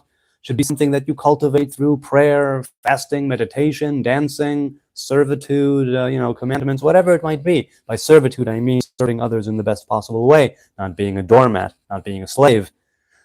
And be it synthetic or organic, I think it's a wonderful thing to supplement your spiritual life with substances, but take it easy and don't cause yourself harm and respect the substance. That's what I would say. Okay, a few nuggets of wisdom. When you prepare food, prepare it for God. When you wash your body, wash for God. Very cool. I like that. I do like that. That's very cool. Thank you for that. What's your opinion on 6-7, says Vasek? My opinion is that it's something that will pass away at some point, like all things. This too shall pass. Jay the Hammer says, how many people have gone through life without psychedelic experiences? I still have a great chelik la'olam haba. Yeah, you know what? I'm not even talking about, LSD or psilocybin or marijuana. No, a psychedelic experience is that experience that comes from within. Because what does psychedelic mean? Psychedelic means mind revealing or self revealing, right? That's literally what psychedelic means, right? Mind expanding or mind revealing. That's what it means in Greek, right? Greek, is it? Greek or Latin? No, Greek. So, mind expanding, mind revealing, this is what the Torah is supposed to facilitate. This is what keeping the commandments is supposed to be doing. Sure, there's that very basic and simple idea of you're a Jew, you study Torah, you keep the commandments, and that's that. But it's supposed to be elevating you. It's supposed to be enriching your life. It's supposed to be enriching your physical life and your spiritual life. It's supposed to be something that guides you towards a higher self, all the while still maintaining all of the lower selves that are inside of you, all of the low menial physical things. But again, you're aiming at a much higher, your aim is much higher, let's put it that way. Hey, Mama Luigi is here. I was wondering if you guys have casinos over there in Israel. So the only gambling that is allowed in Israel that is legal is things like the lottery, things like specific gambling on sports events and stuff, but a casino, no. There was a casino at some point in Jericho when it was under the Palestinian Authority. Is it still there? Is it not there? I don't know. I do not know. But Israel has no casinos as far as I know. It is illegal.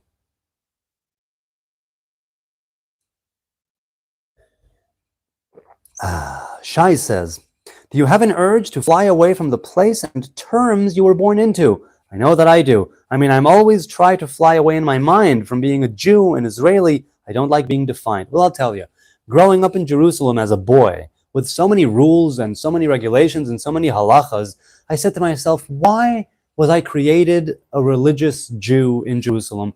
Could not I have been born a, once a week goes to church Protestant Christian who can do whatever he wants and is not under this yoke and burden of Torah and commandments? Why on earth was I born into such a restrictive kind of way of life? Why is that I need to keep the Sabbath and not watch TV? Why is it that I need to go to shul? Why is it that I need to do all of the things that the Hebrew man who keeps the Torah and the commandments and strict halacha does every single day, week, month, year, all the time? So I know what you mean. And that's even regardless of the states of emergency, war, and conflict that Israel is enduring. I was just materialistically, physically speaking, egocentrically, right? So it wasn't so much as not wanting to be defined, but it was me wanting to fly away. And yet, as I grew a little bit older, when I became a teenager and started to think of my own identity and who I am and what I am and where I grew up and why and all of that, I came to the Torah and I went all in. Right? And in yeshiva, I grew long side curls. I served my term in the army in mandatory service with long side curls. And they still are here. I simply let the hair grow around them. I never cut them off. I never shaved them off. They're still here, still a part of me. And it's funny that as a boy, when I wanted freedom, then I said, why was I born a religious Jew? I want to do whatever I want and eat whatever I want. And I don't want to be so restricted and people telling me what to do. And yet, a little bit later, when I had a choice, I chose, and that made the big difference. I chose to take it on wholeheartedly by my own free will. That made all the difference. And later on, when I went away from strict halacha and I'm living the life that I'm living now, once again, it's a choice that I made. It's a choice that I made full well knowing that it might be detrimental and it might be something that I will regret, but it's my mistake to make. And so I do not regret that. Super chat came in. What's up, my brother? Hey, Good Times TV in his house. How you doing, man? How are you? Oh, sorry, did I miss a super chat? No, I didn't, right? No, I didn't. Once again, good people, all of you who are contributing, I thank you, and the charitable organization or organizations that I will give this to also thanks you in advance. Free will is a gift from El, says Joseph. Yes, indeed. You could definitely think that it is. Definitely it is. The choice makes a difference, right, Smoochie? Right? Okay. When you take a cup of tea, you fulfill the commandment to prepare for your God. Yes, Hikon Likrat Elohecha. Israel, which is the maintenance of the body and its health, that the body and the soul of the Jew are drawn from a high place, holy flesh for Hashem. May it be so. May it be so. I mean, Rav Kook in Orot HaTshuva, or Orot HaTchiyah, and later in Orot HaTshuva. In Orot HaTchiyah, he says that the exercise and the physical activity that the people, that the younglings in the kibbutzim are engaged in, that gives strength to the mekubalim, the tzaddikim, the ones who are making those higher connections of spirit. It corresponds to that. So yeah, and it's wonderful that you're reminding me and us here in the chat that even though I'm seemingly over here just drinking a cup of tea for the physical sustenance and nourishment of my body, what we are aiming at, God willing, right? What we are aiming at is to be more than what we currently are. What we are aiming at is to be better, right? And to be smarter and to be wiser and to be more simple, more humble, more righteous. And so this tea is making that happen. Even right now, as I am drinking it, I am nourishing my body, and I'm hoping that my body will be able to get over its screw-ups and truly be holy flesh, right? That I will separate myself in flesh to God. And I have done that in some ways, but there are ways where I want to continue doing that in earnest. Yes, yes. How long has it been? 1 hour and 36 minutes. A quick aside to say thank you. Those watching now, those watching later, shout out to the replay crew. Love y'all. And the likes and the subs and the views and the chats and the comments and the DMs. And if you want to hit me up in the DMs, Hebrew Nazarite on X, TikTok, Facebook, Instagram. I don't take it for granted that you're here with me. You could be doing anything else right now, but you're here with me, live, raw, unfiltered, unscripted, with a cup of tea, warts and all. You're here with me, and I really deeply appreciate your time and your kind and gentle attention, engagement, participation, and general loveliness. And I mean that also, of course, those who support and those who contribute and those who ask questions of substance and those who keep me on my toes and put me on the spot, and the trolls and the Nazi sympathizers and the haters and the pro-pallies and what have yous. All of you are welcome in the chat. There are no mods, no bans, no timeouts, anything goes, other than a couple of things where I will go, I'm not going to answer that, and I'll give you my reasons. Then other than that, it's a free-for-all, and this is how I love it. It's wonderful and chaotic. Such is life.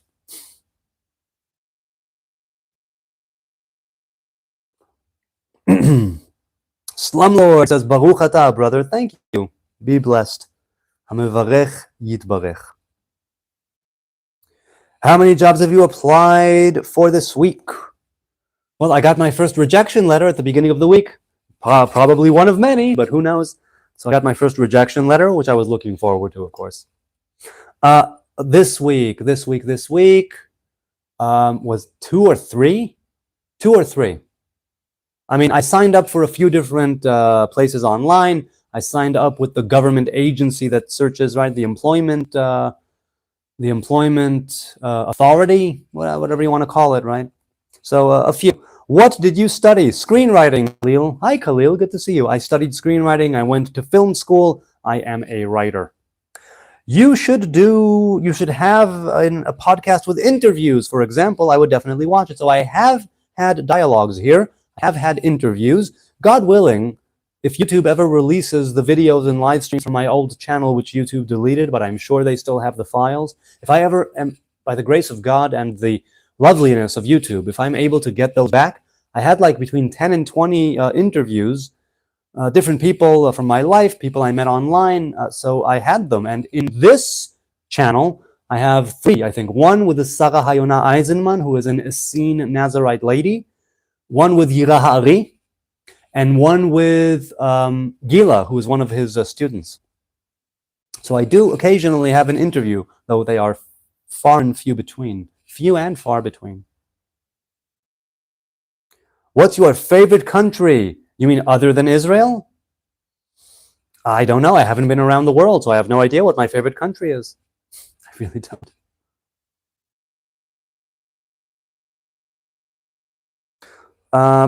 I'm sorry. Well, sorry. Full Muslim mode is chatting with. Who are you chatting with? Well, somebody. With who? With Tapa? With the Tatapua Roberts or someone else? Someone else? I don't know. Oh no, it's Tenebris. Tenebris, you're going back and forth. Tenebris always has a back and forth with somebody in the chat, maybe a few people simultaneously. Tenebris is relentless, and I mean that in the best possible way, where he will debate people. That's not my thing. I don't see it unfavorably. It's simply not my thing. I enjoy conversation and less debate. There are some people who have this, who really get a mighty erection, mentally speaking, from a good debate. So yeah.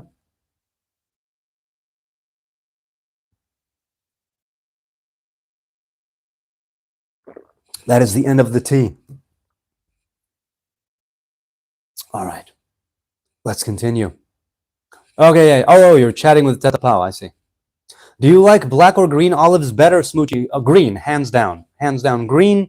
Also, I was a fan of Kalamata olives, but I had to stop eating them after I took the Nazarite vow because they usually soak them in wine vinegar.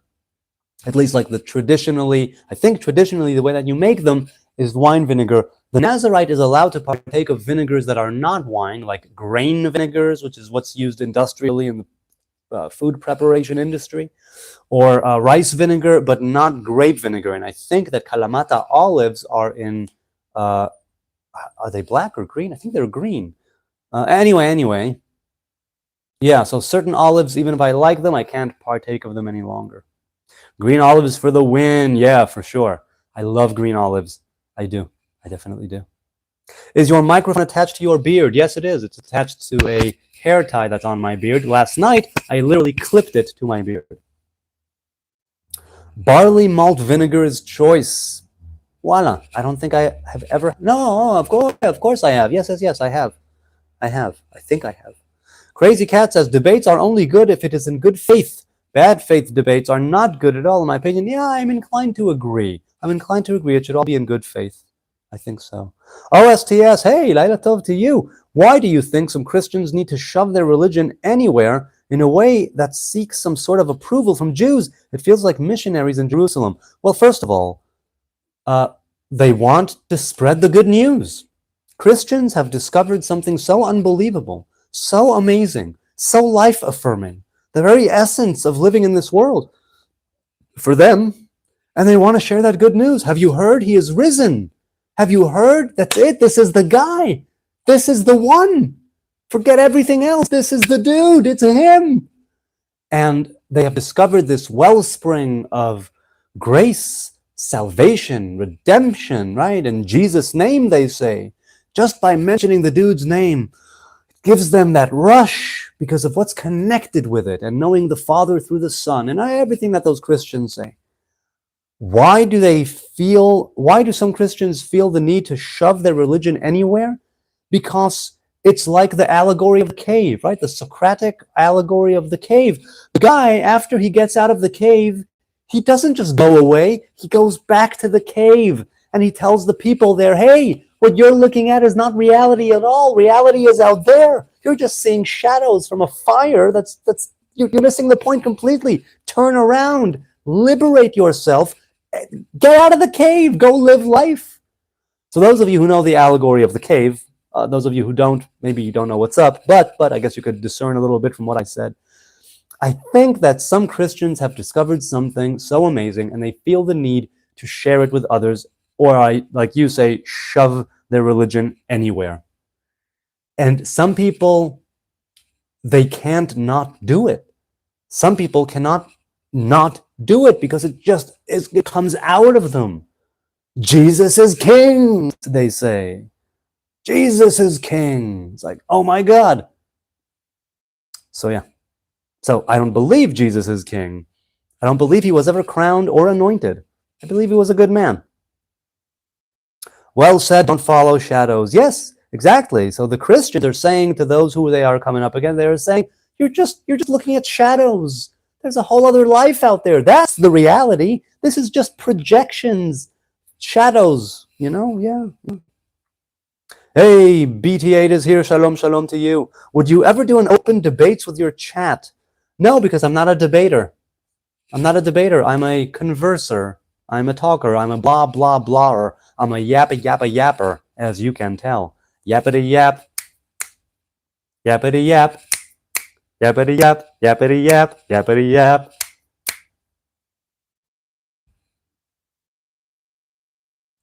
Shai says, it's more like an urge to get born again, like the birth ritual when nothing is determined and everything is new, against the strict robotic nationalism and religious dark suffering and war, all the BS. So are you talking about what I was talking about, Shai? OSTS says, fair enough. Look, this has just been my observation from Christians. And now, but anyway, that's just been my observation. I might be wrong. Shower, says Lakmana. That's it. Thank you, Lakmana. I've been thinking for about 20 years. What is it that I forgot to do? What is it? Shower. Thank you. Nobody could have told me that before. Nobody. I've been on YouTube for so many years. So many thousands of people have come and gone here. Nobody could tell me that. Nobody. Really? I had to wait for Locke here. Thank you, Lakmana. Thank you. Ha-Lakmanya diachalu avatana be'are Yisrael.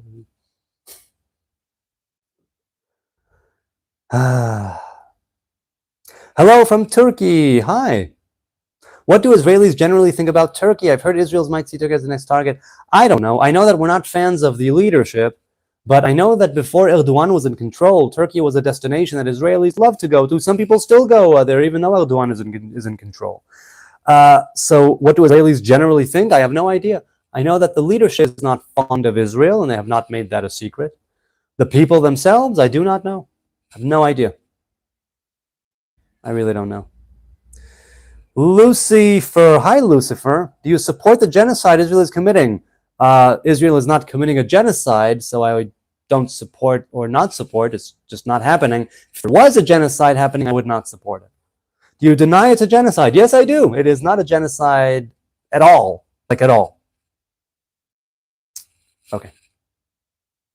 Eob says, is the Jewish Messiah the Antichrist predicted by the Bible? So first of all, you're talking to me as if I'm a Christian. The Bible, you mean, is a Christian Bible. The Antichrist is a Christian Antichrist. Asking a Jew if the Messiah of the Jews is the Antichrist predicted in the Hebrew Bible makes zero sense. Maybe ask a Christian. There you go. Shai Mielman says, from the river to the sea, Nazarite shower will set us free. No, Shai Mielman. If there's a river and a sea, who needs a shower? I'll just go. It's like a mikveh, right? I'll have 2 birds, 1 stone. Or 2 birds, 1 stoned.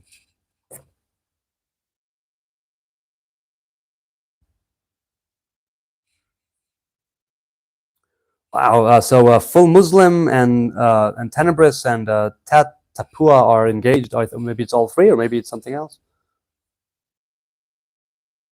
That's a fair answer, even though I disagree with you. I respect that you actually responded, hey, sure, that's what we're here for, right? It's a wild Q&A here from Zion, and I'm here to A, your Q. And by A, I don't mean answer, I mean address, because what's an answer? Are you researching for something, man? Says Kesha VMK. I suppose I am researching all the time, right? All the time. Also, as a screenwriter, you're all characters to me.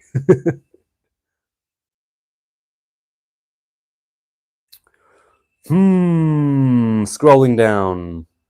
I'm debating OSTS, Tenebris, and all of them at the same time?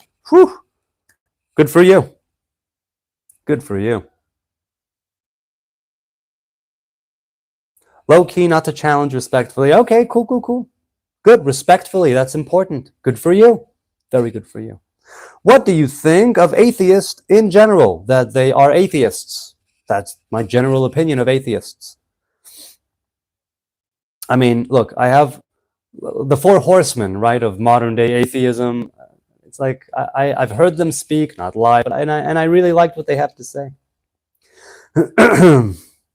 Even you are a character for us in any genre? Yes, very well indeed, I am. Hey, Kennedy is here. I'm so glad I'm catching you live. Hey, Kennedy, it's good to be live. It's good to be caught. I'm very happy that you're here. Very happy that you're here.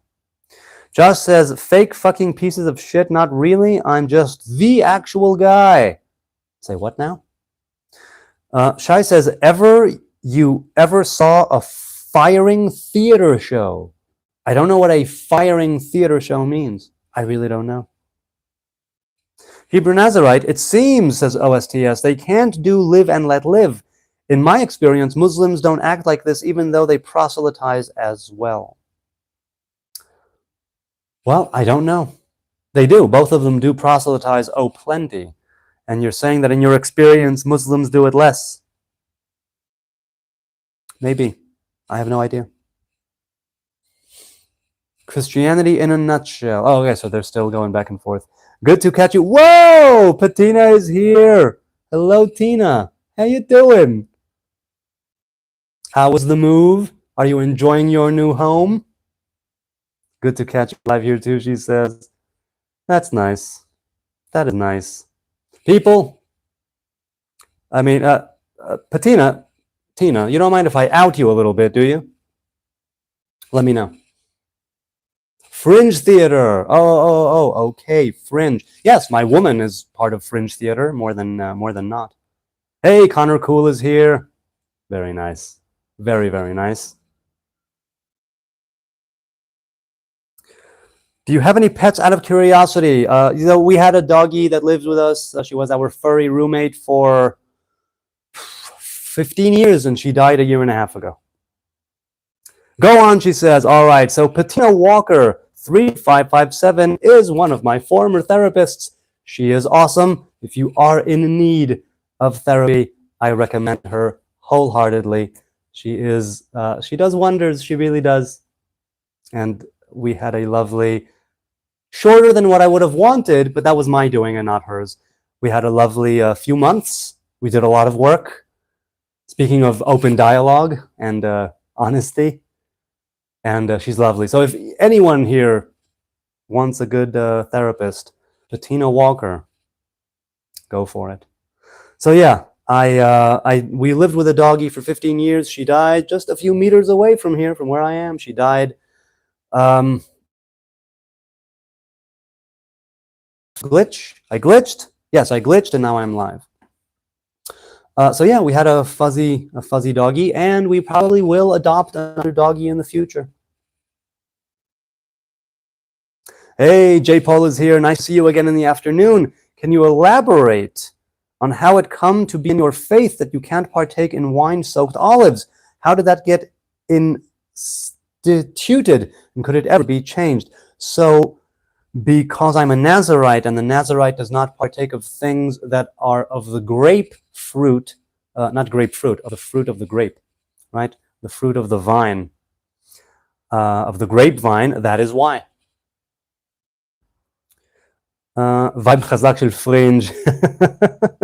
So yeah, that's I'm not a theater person. My lady is a lady of the theater. She's very much into the fringe and into the absurd.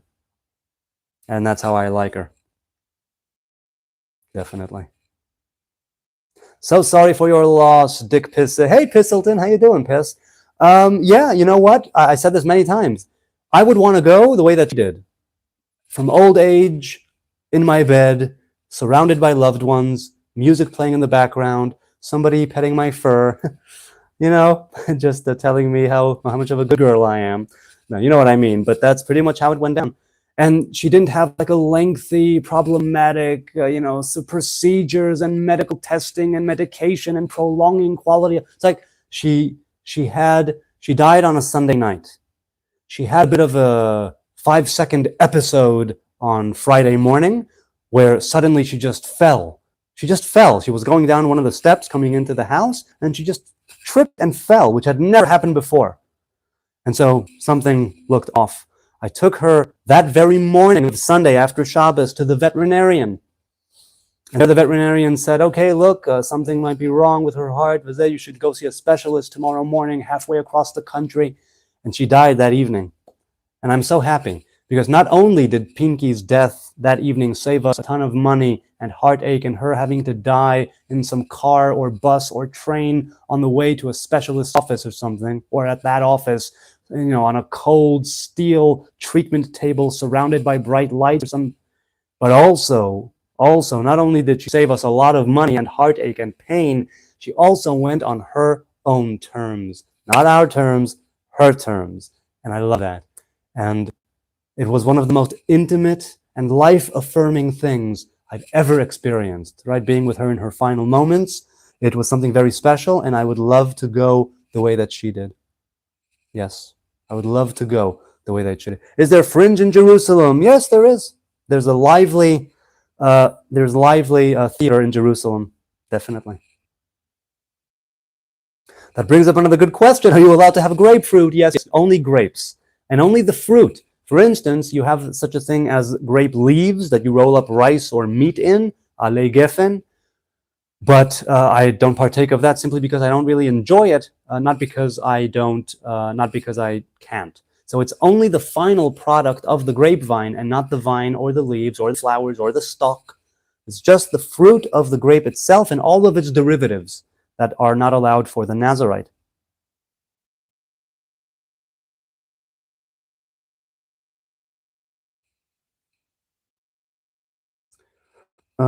Where were we? Hang on a sec. The chat. Okay. Could have been an enlarged heart. It happens a lot. Nothing you can do for it. There was something to do with her heart. It wasn't that it was enlarged. It was she had a kind of not arrhythmia. She had something, and it never expressed itself. At some point, when we went for an annual checkup and shots, the vet said, when she gets older, she might be suffering from something. You might want to keep an eye on it throughout the years, but nothing ever manifested until her last 2 days on Earth. She was fine. She was fine until the very end. That morning when I took her to the vet, she was still walking very slow. She was old, right? 15 years old.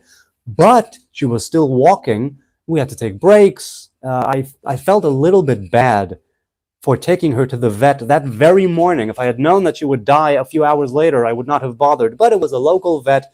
I didn't schlep her that far. And I walked at her pace. So it was all good, and because she looked off, right? That's why I took her to the veterinarian. The point is that at least I was taking her to the veterinarian and not to see some, I don't know what. So I was taking her to a place where it was, the point I'm trying to make is that we shared a lot. She was with us before kids were born, and she died a few days after our recent kid was born. She stayed just long enough to learn his name at circumcision, at the Brit, and then she died. She died 2 days later. And I was very happy that she got to sniff his little newborn body a few times, and that she got to hear his name spoken. And then she died, and it was really, truly something that I think I'll carry with me until my death. Nachum the Chanun says, do you think it is possible to follow the path of biblical Judaism and follow only the Bible? Yes, those are Karaites, right? Yehudim Karaim. HaKaraim im Yehudim. The Karaites are Jews. The Karaites are Jews. Sometimes when I read the Bible, the Pentateuch and the New Testament, Tanakh, the Bible, the Hebrew Bible, I feel that it makes the most sense without everything else that came later. The good grace, the giving, the innocent faith, the simplicity, the prophets who said, show kindness. Yes, emunat mima. Exactly what you said. Man, this thing is still buzzing around. Dude, there's a whole other world out there. You'll die in here. There's nothing here for you. And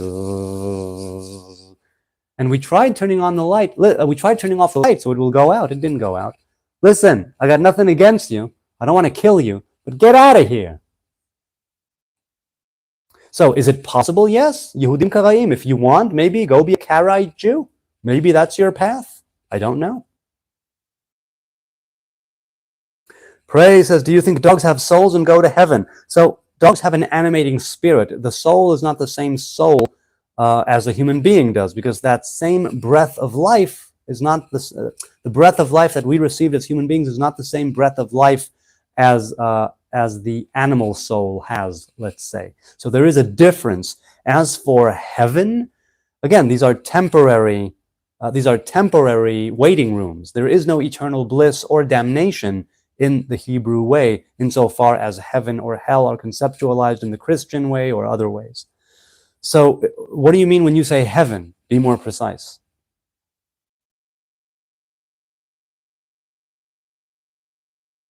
Kieran says, hey there, you're still going to be my bestie from Jerusalem. Thank you, Kieran. I'm assuming you're talking about me, but maybe not. Do you know the parable of the vineyard, says Disciple? Not offhand. No, I don't. Not offhand. I do know that the Nazarite is said to go around the vineyard. Right? They used to have signs next to vineyards telling the Nazarite to go around. Because even though the Nazarite is allowed to enter a vineyard but simply not partake of the grapes, it's the idea of putting fences in places where even though something is permissible, to take one step back and put a fence there, so you don't reach the point where you're tempted or where it might come to pass. That's why some people say, I think halacha does say that the Nazarite, for instance, is not supposed to hang out in a bar because there's wine there being served, right? So what is the parable of the vineyard? I only read the New Testament once, so if it's one of the parables that Jesus spoke of, I do not remember it. I do not. No. Shim Golsa says, a man went to the vineyard, got drunk, and had a good time, no war. That's a pretty good parable. Daniel says, Epicureans thought that the gods had bodies, but Platonists mostly didn't. And Cicero ridicules the idea on the nature of the gods. I don't think the gods have bodies, nor do I. I don't think God has a body.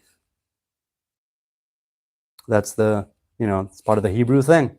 God does not reveal himself, herself, itself to the children of Israel incarnate. A parable about a vineyard dust.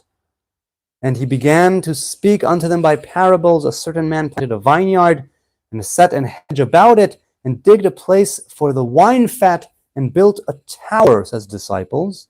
I'm sure he'll continue.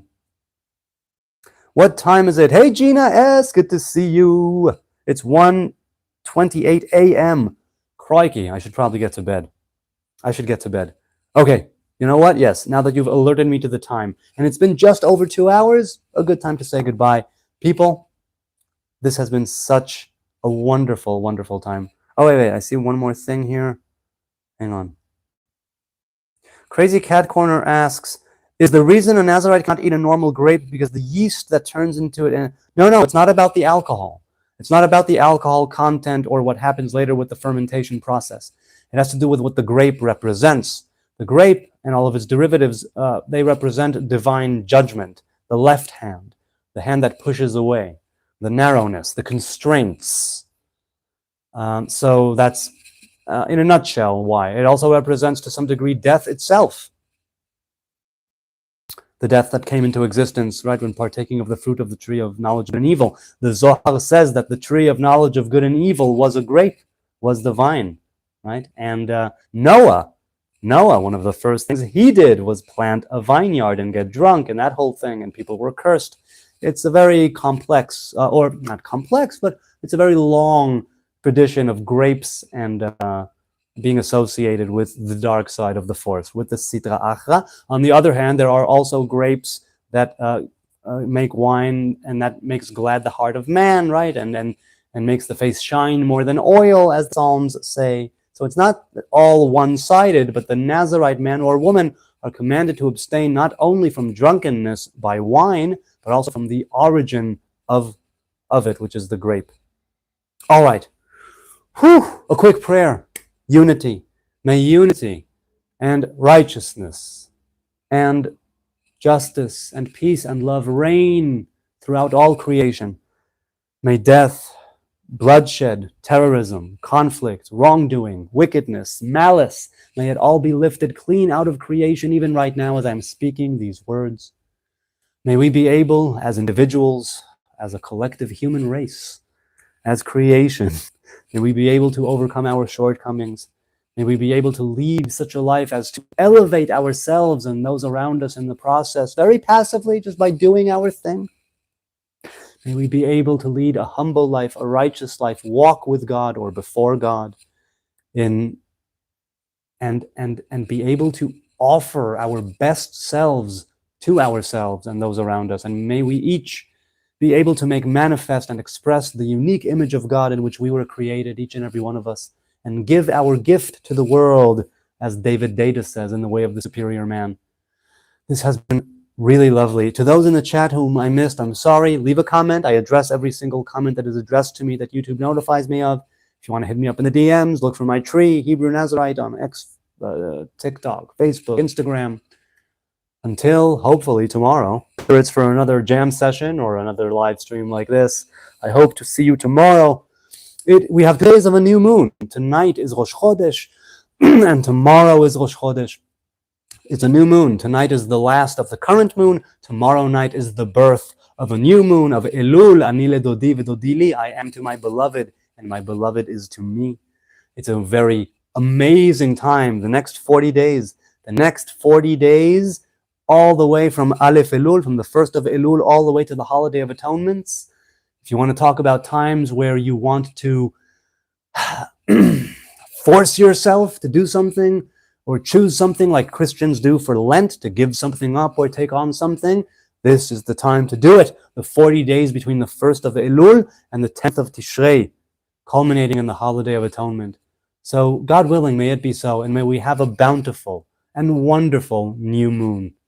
May it be so. God willing, I'll see you tomorrow. Until then, peace and love from Zion. This has been so much fun, and I love it that you joined me. Thank you. I'll see you again on the next live stream, where the wonders never cease.